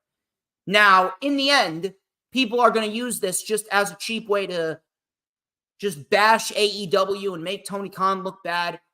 This was not anyone's fault. This was an unfortunate accident that happened on the spot. And no one should be blaming anyone. Now, Phoenix, he did receive some heat, which was expected. It's quite obvious. But I do believe that Jon Moxley and Rey Fenix and all these cooler heads, they're going to prevail. Things are going to be fine. It was a botch that shouldn't have happened. Now, Rey Fenix is the international champion. Good for Rey Fenix, but clearly he wasn't supposed to win. This was a clear-cut botch, wasn't supposed to happen, and this was easily the biggest blemish on Dynamite Grand Slam. Thankfully, Jon Moxley did not break his neck. We all thought it was the Fire Thunder drivers, but it wasn't. He didn't break his neck. It was the dive off of the apron. Moxley's okay. He walked out okay. You know for a fact he's going to get treatment, and he's going to get some x-rays just to make sure that everything is okay with his neck. I wish Jon Moxley a speedy recovery. Phoenix, I really do hope he slows it down a bit because we do need to protect the safety of the wrestlers first. But again, unfortunate accident. Let's leave it at that. Toni Storm and Saraya. This was for the AEW Women's Championship. And Toni Storm, she is getting herself quite over. She's getting herself quite over with the Marilyn Monroe fancy gimmick that she's doing. So Saraya slapped Toni around a bit. Toni then smiled. She lit up Saraya with a super kick. Toni then beat down Ruby. Ruby Soho was at ringside. She beat down Ruby with her shoe. We had a shoe right to the face of Saraya. And Saraya ended up kicking out. Coming back from commercial, Saraya with a sunset flip powerbomb for a 2. Tony fired up. She ripped the bottom buckle off.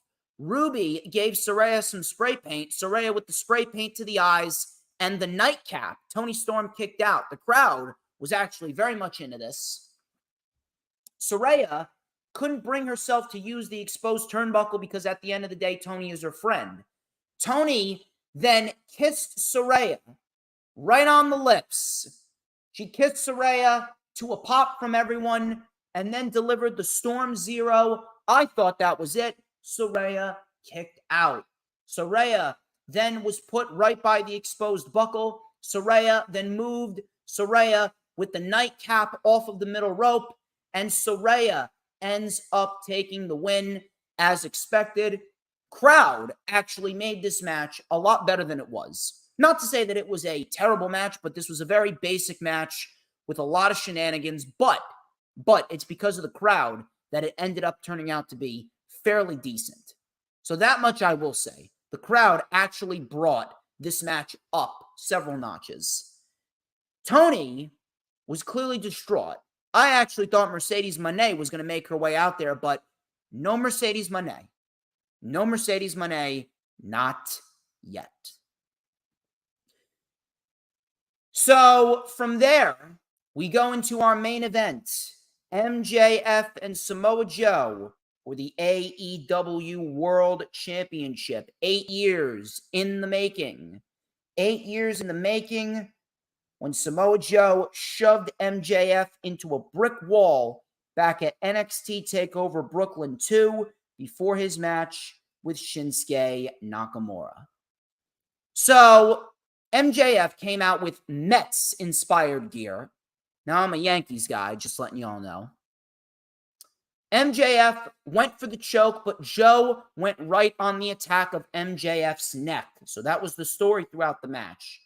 Joe then with a boot and a senton for a 2. And he actually gave us a meme because Samoa Joe flipped off the crowd as he was doing the senton, which was great.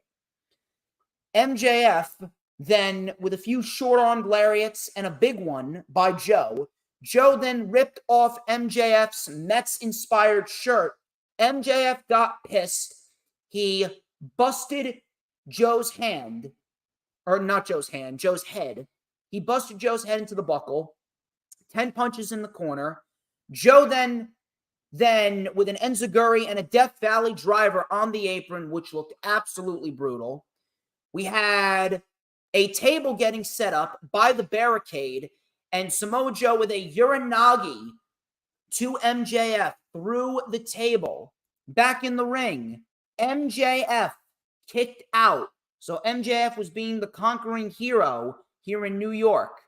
Joe then exposed the mat, and it was a plastic covering to cover the grass at Arthur Ashe Stadium. MJF tried for a pile driver, but he couldn't do it. Samoa Joe pile drivered MJF on the exposed floor. Joe then looked possessed. He threw MJF back into the ring, and MJF kicked out again. Joe was shocked. He didn't know what to make of it. MJF then spit in Joe's face. He would not give up. MJF pulled out a great-looking sit-out powerbomb. That got a 2.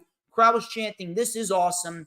Both men traded blows. Low blow by MJF on Joe behind the ref's back.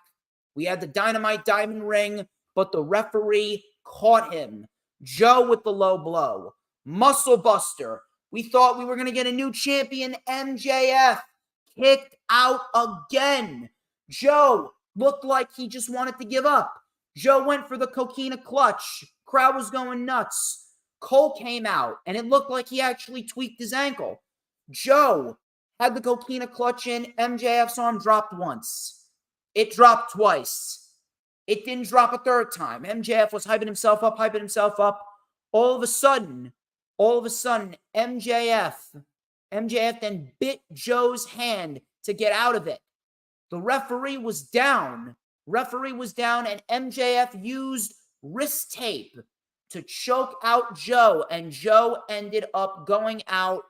Paul Turner came back in, and he called the match. MJF retains the World Heavyweight title in one hell of a main event. This was easily Samoa Joe's best match in AEW under Tony Khan to date. This was an excellent main event. And MJF is self-explanatory. MJF is doing God's work right now. MJF is doing God's work, and he is absolutely the perfect guy to be leading this company into the future as its world champion. MJF right now is going down as one of the best champions in AEW's history. Afterwards, Joe shoved Adam Cole. MJF then stood face-to-face with Joe, and Joe extended the hand out to MJF, Samoa Joe, and MJF shook hands. Samoa Joe gives the seal of approval for MJF. Now, Adam Cole, I'm not sure what's going on with Adam Cole, but we're going to have to wait and see. Nothing has come out about Adam Cole and his apparent ankle injury, but he was said to be leaving the hospital on crutches. I hope that it's not too serious, and I genuinely hope that Adam Cole can make Wrestle Dream. Cross our fingers. But Dynamite Grand Slam, great show. A great show, a lot of good wrestling, minus the injury to Adam Cole and the botch in the Jon Moxley-Ray Phoenix match. This was a very good show. Crowd was lively. Excellent stuff. And AEW, listen, they got their own problems, but when it comes to big events like this, they deliver. They deliver, and they delivered with Dynamite Grand Slam. SmackDown, we're coming to the home stretch here. We're going to talk about SmackDown, and we're going to talk about Rampage, and then we're going to get on out of here. SmackDown, not going to lie, SmackDown was not a terrible show. I was actually expecting the worst because we got a good show on Monday, so I figured that we were going to get a terrible show here, but the show was not bad. We did get some angles going throughout the show. We did get some decent wrestling, and we did get a match booked for Fastlane. So John Cena kicked off the show, welcomed everyone to Friday Night SmackDown, and the crowd was energetic. He said that he wanted to fight, and he found himself a phenomenal partner. AJ Styles came out. AJ Styles then called out the Bloodline. We had Jimmy and Solo come out. Jimmy backed away, and so did Solo. So it was a pretty standard open, to SmackDown. That's the WWE product for you. Yawn. Pretty standard open to SmackDown right here. I don't really see much of anything coming from this Bloodline storyline with John Cena and AJ Styles. The only thing that I could genuinely see coming from it is the fact that we're going to get Styles and Reigns at Crown Jewel in Saudi Arabia. That's what I see coming out of this. Moving on here, we had a match between Santos Escobar and Rey Mysterio versus the Street Profits, and we got a pretty decent tag team match right here. That much I will say. So the Profits were in control. Coming back from commercial, Rey Mysterio was isolated, but he was able to fight back, and he was able to make the tag to Escobar. Escobar then with a crossbody, that got a 2 count. Escobar then with a beautiful top rope Frankensteiner to Montez Ford, that got a 2. We had double knees, and then he went for the Phantom Driver, but Dawkins came in, leaping flatliner for a 2. Rey Mysterio was caught with a beautiful spine buster by Angelo Dawkins. Escobar saved it. Rey was then launched onto Montez Ford, and while Angelo Dawkins had the referee tied up, Lashley then dropped Rey Mysterio on the apron with the spine buster. Dawkins then hesitated a bit as Lashley was barking at him to finish the job, and then Dawkins ended up getting rolled up by Rey, and the Street Profits lose while Rey Mysterio and Santos Escobar take the win. Good match, but it's 50-50 booking. WWE is already in the process of ruining the Street Profits. Why are the Street Profits already losing matches? How long has this partnership with Bobby Lashley been going on? A month? We're a month into this partnership, and they're already losing matches. Why? The Street Profits should be building a dominant win streak with what they had with Bobby Lashley. But now that they've already lost, their mystique is already gone. I wouldn't even be shocked if Bobby Lashley ends up dishing the Profits. I hope it doesn't happen because the Street Profits and Bobby Lashley, they need this. They desperately need a reset. So at the end of the day, I really hope that we keep these guys together. But having them lose, why did we need that? We already have a U.S. title match next week with Escobar and Rey Mysterio. The match is already booked. Why did the Street Profits need to lose? Why did Rey need to get the win? Stupid.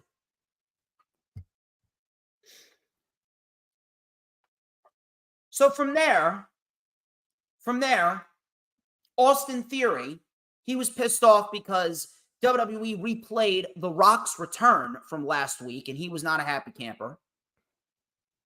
We had a little package for Isla Dawn and Alba Fire. This was actually quite pathetic.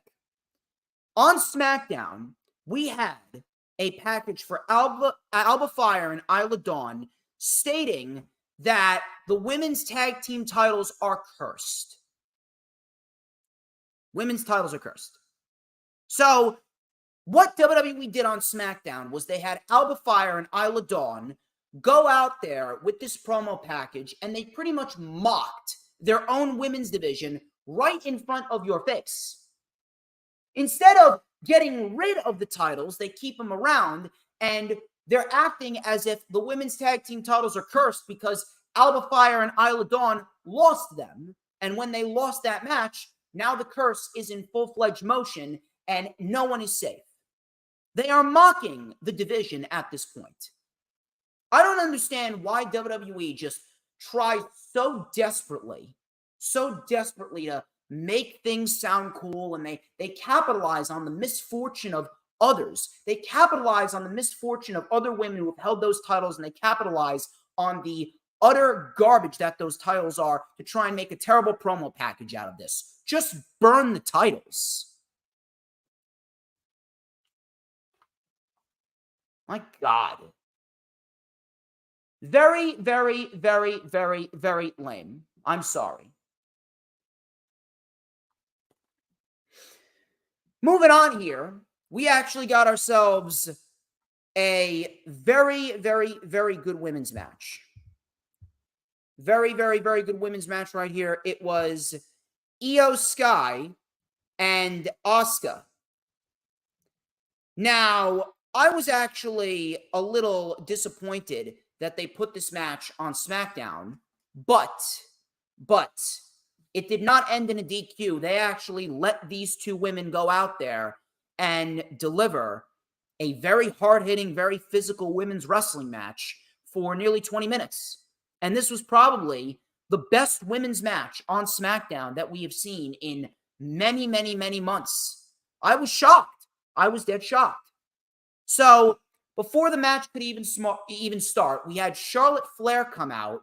Charlotte Flair came out, and she came to watch the match. And surprisingly, there was no DQ that was caused. Asuka was in early control. We had a springboard dropkick by Io, rolled through double stomp. Asuka then came in with a superplex. Big kick by Asuka. That got a 2. We then had a bridging German suplex by Io. And my God, do I love Io's bridging German suplex. That got a 2 count. Asuka then with a Kimura lock and an armbar. Asuka then came back with a missile dropkick and a pop-up knee, a blitz of strikes back and forth, and a sliding knee to the face. Sliding knee to the face, and we had ourselves a 2 count. Simply a 2 count. So, Io then with a springboard dropkick. So, Asuka was on the top, right? Asuka was on the top, and Io did a springboard from the top, and she dropkicked Asuka off the top buckle. We had a little bit of a sloppy sunset flip powerbomb spot to the outside, but they recovered from that. Asuka then accidentally kicked the post. We had a moonsault off the top to the floor. Coming back from commercial, we had another German suplex by Io. That got a 2. Asuka then with the Asuka lock. Big kick by Asuka. Io then grabbed the rope. We had a drop kick by Asuka for a 2. Armbar by Asuka. Asuka locked in again. Io fought back. And it looked like Asuka was out cold. Bayley, realizing that Io was out cold, put Io's foot on the bottom rope, and the referee saw it. Charlotte Flair then came in and attacked both Bayley and Dakota Kai, and Io took advantage, delivered the beautiful moonsault that she delivers, and Io Sky gets the victory. 1, 2, 3. Io Sky beats Asuka in what was a great women's match. Both women worked their asses off, and this was easily the best highlight of Io Sky's title reign thus far. And I'm very, very happy that they gave them the time to put on a great physical women's match. Now, the downside to this is the fact that we're going to have to deal with Charlotte getting the pay-per-view match at Fastlane. God help us all. I wouldn't be shocked if Charlotte takes the victory. You know why? Because now that we got Endeavor, what motive does Vince McMahon have to keep Io Sky around? Io Sky is lucky that she was able to successfully cash in at SummerSlam. But for one night, it was a great women's match. Io won like she should have won. And now we move towards Fastlane, where we're going to have Io fight Charlotte. And I hope to God that she wins. But I don't have any faith. Brawling Brutes and Austin Theory and Grayson Waller. This was actually a very, very, very good tag team match. And Austin Theory and Grayson Waller, I don't know what it is, but they really stumbled upon something great.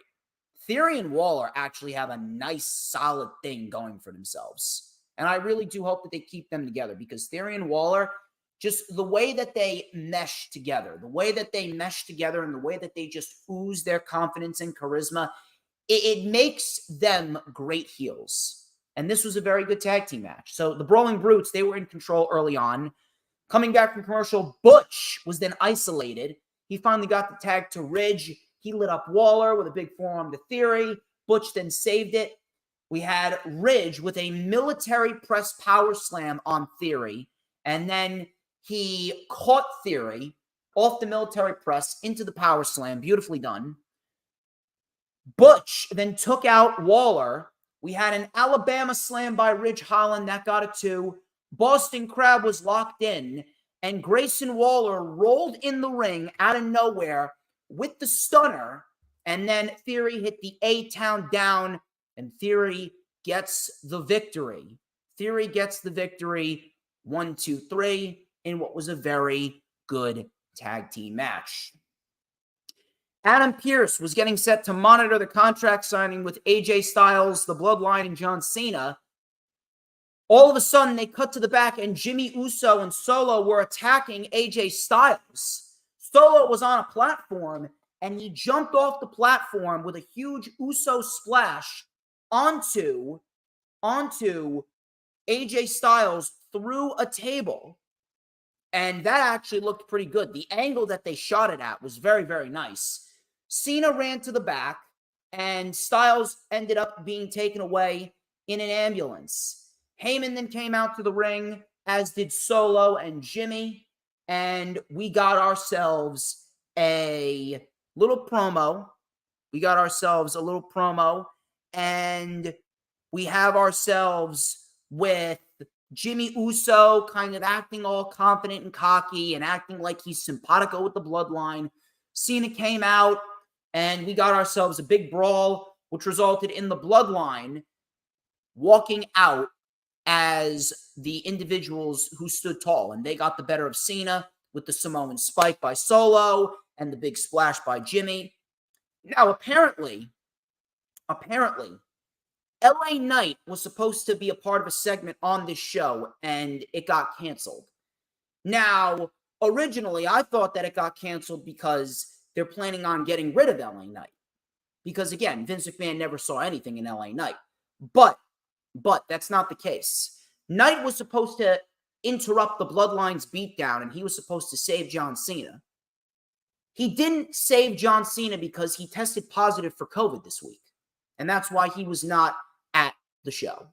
So that makes sense. That makes sense. And if anything, I hope he's back by next week. I believe he should be back by next week.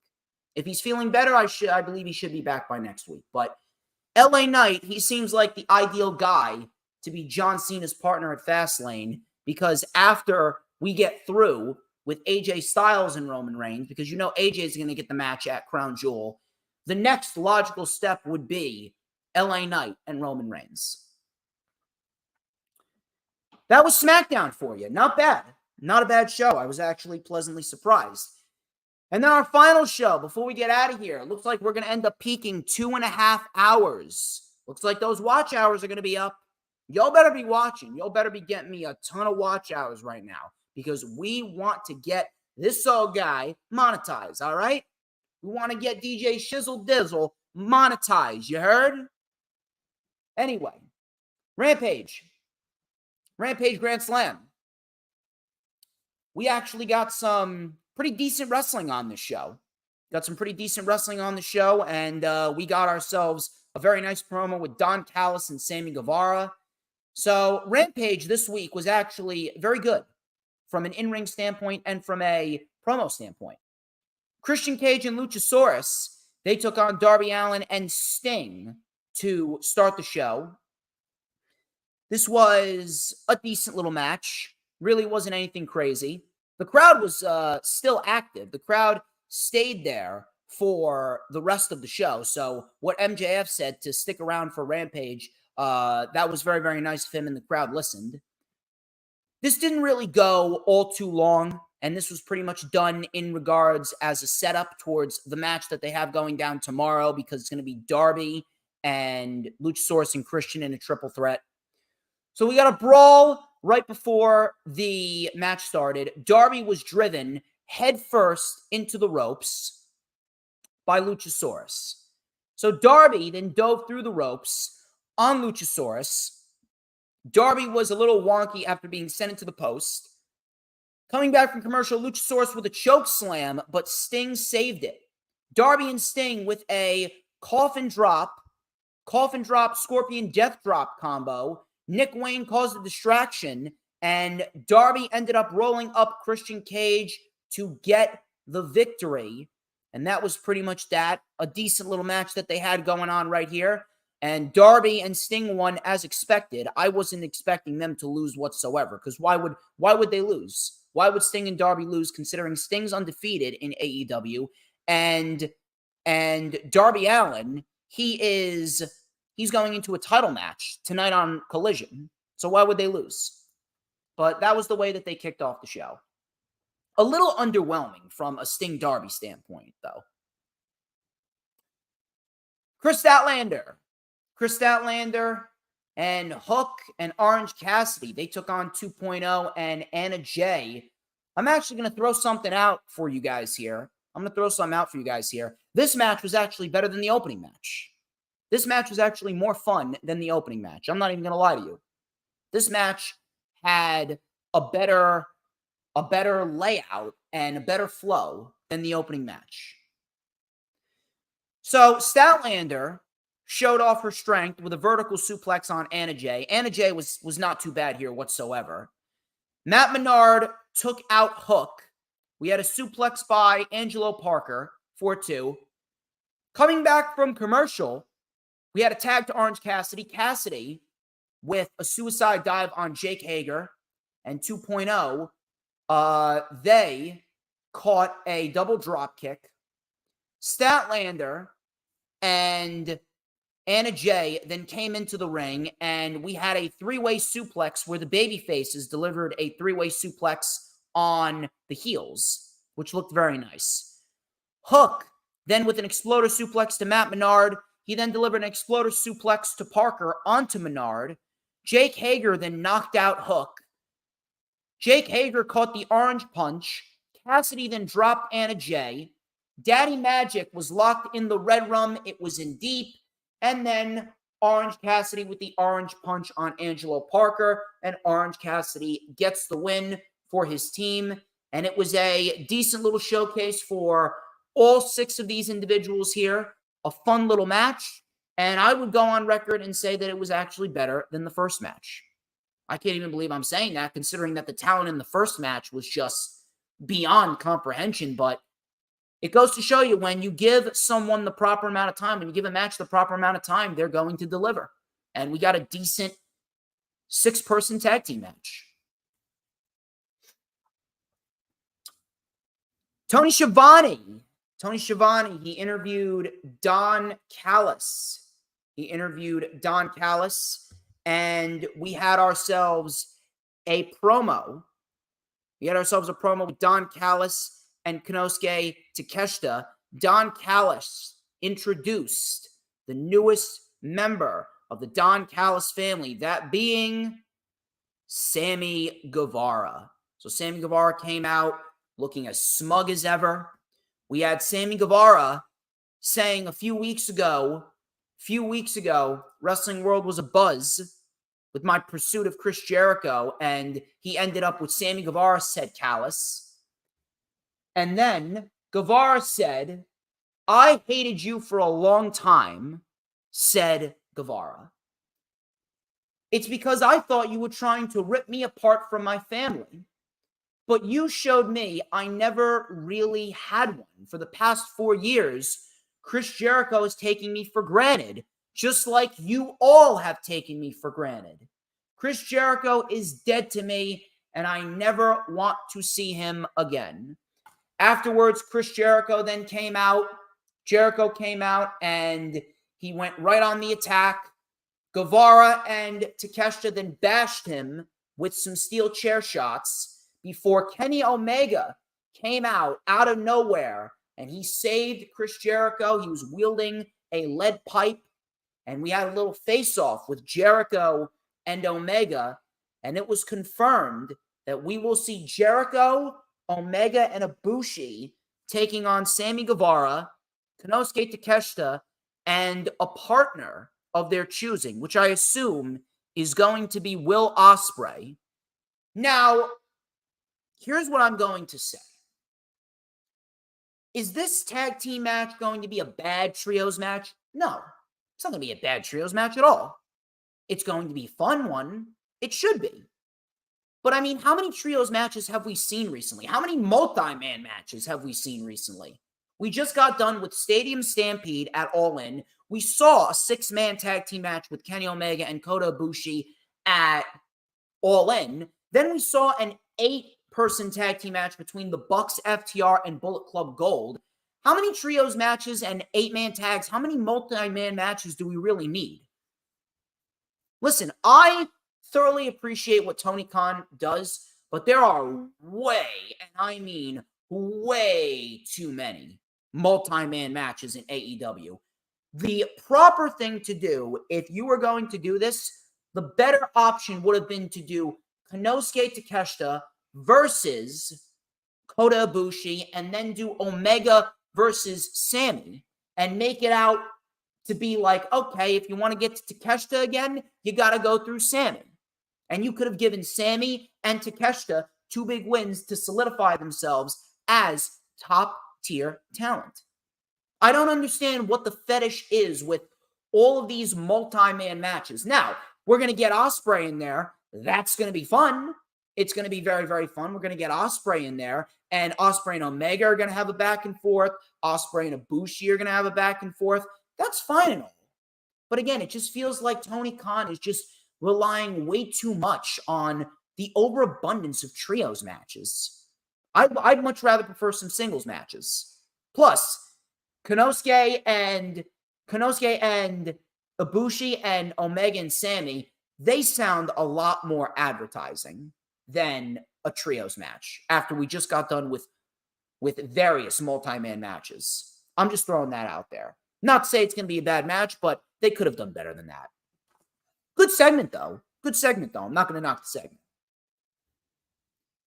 We had ourselves Fatal 4-Way. It was the Righteous, the Hardys, the Kingdom, and the Best Friends. The winners of this match will go on to Wrestle Dream to fight Adam Cole and MJF for the Ring of Honor World Tag Team titles. This was actually a pretty decent fatal four-way right here, and it really made it out as though any team could have walked out victorious. So the brawl started out right out of the gate.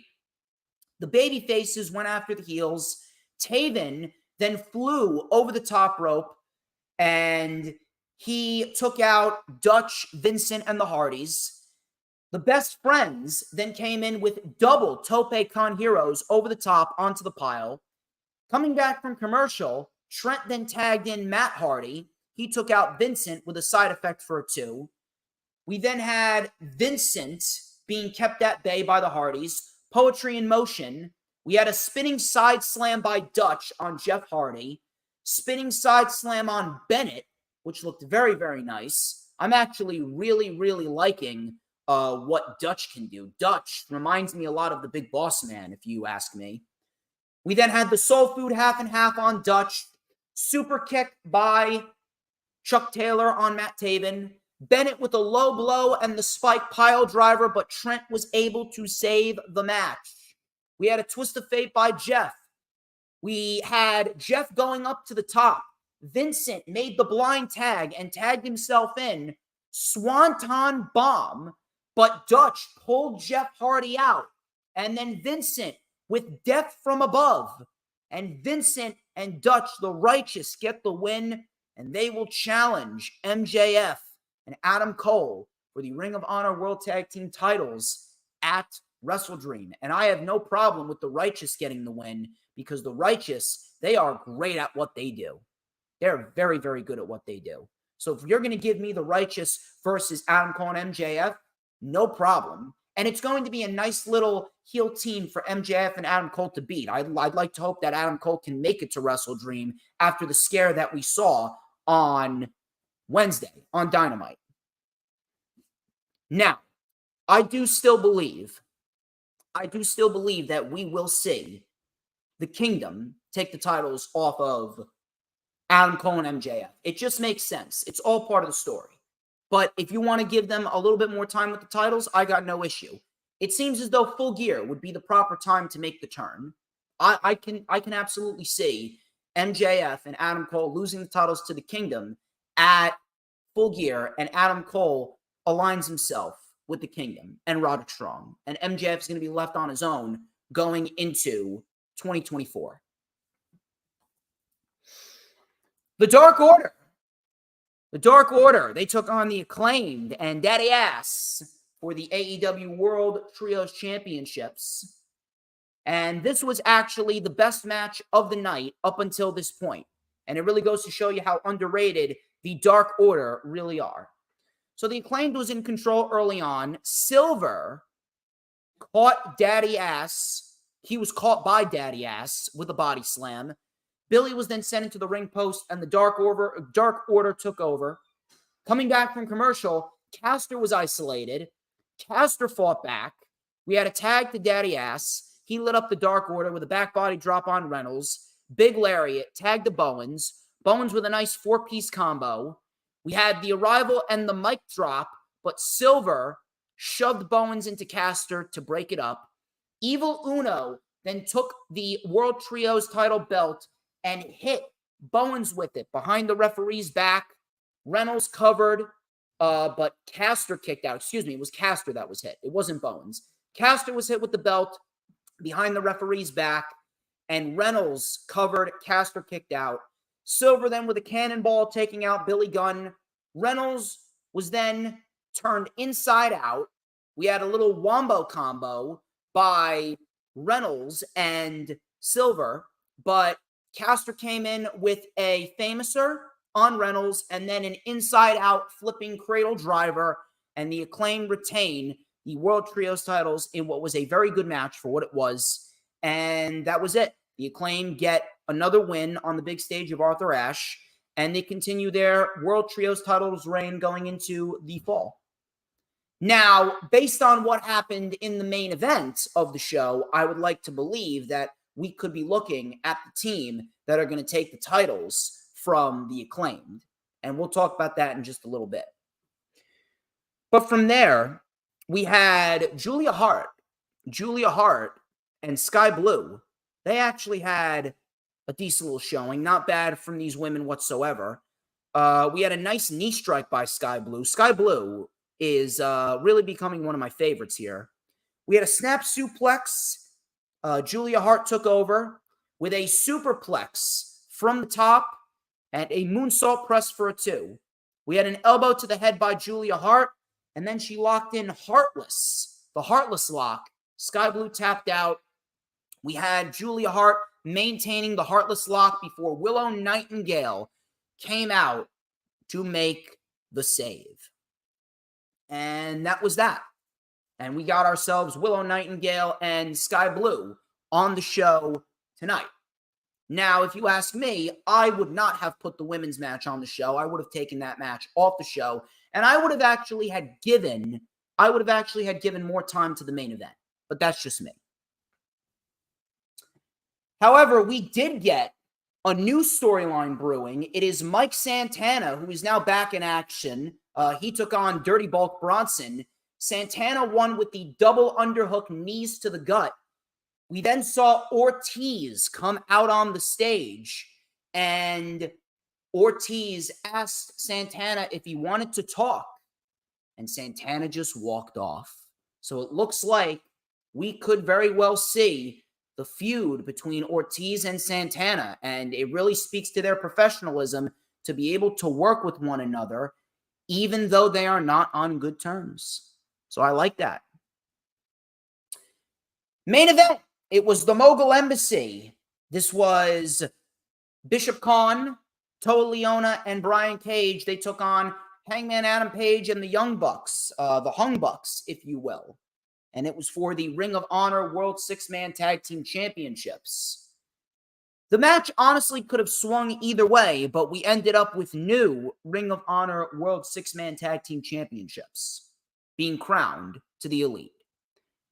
Now, so the Hung Bucks were in control early on. We had a shooting star off the apron to Khan by Hangman, moonsault by Nick on Leona, Canadian Destroyer on Brian Cage. The Hung Bucks were in control. All of a sudden, Swerve Strickland came out, and Prince Nana, who has become an internet meme, which I'm loving it. I'm loving the traction that Prince Nana's been getting. So Swerve came out, and Prince Nana's doing his thing, because that's Swerve when I drive. Yes, Swerve when I drive. So Prince Nana, he's doing the thing. I think I might have to take that song upon myself. I might have to take that song upon myself. The Nana dance. Let me see what I can come up with. I can come up with some good material. I can go DJ Storms when I drive. DJ Storms when I drive. I'm the greatest of all time. I can get that. Anyway.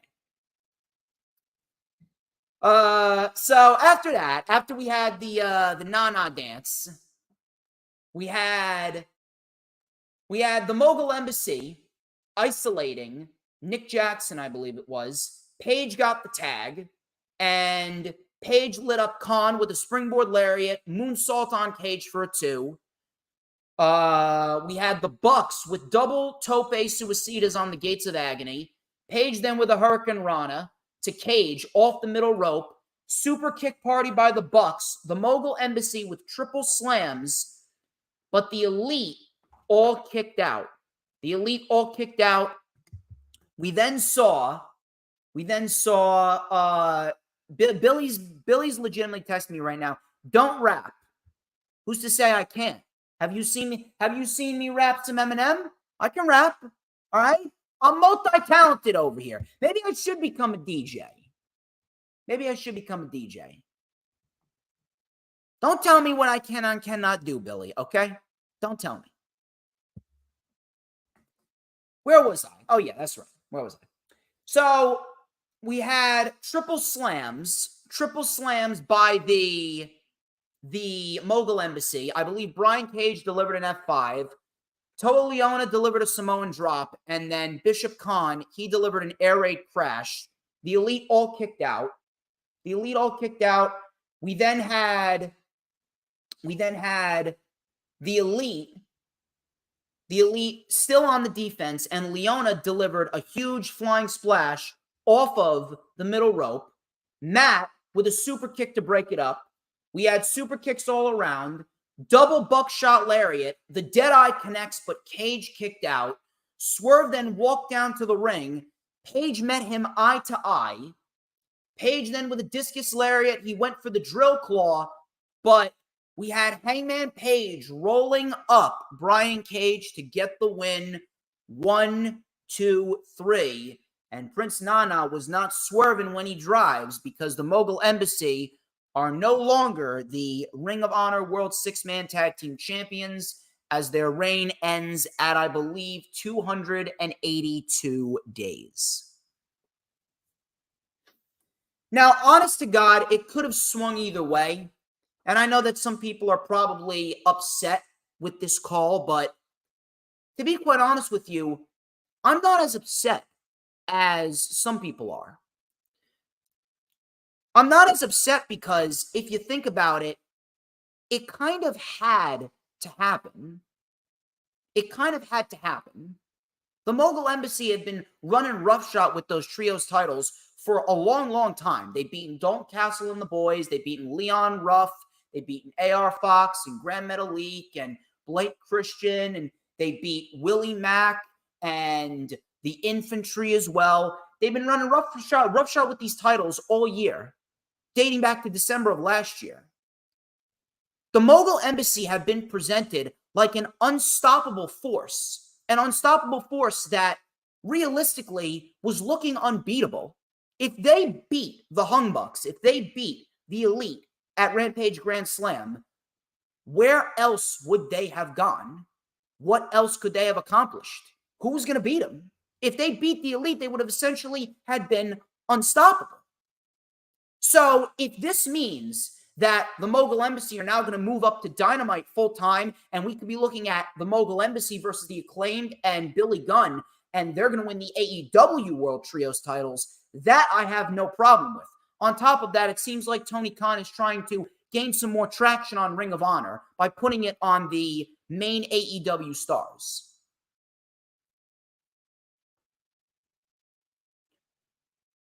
But I don't mind it.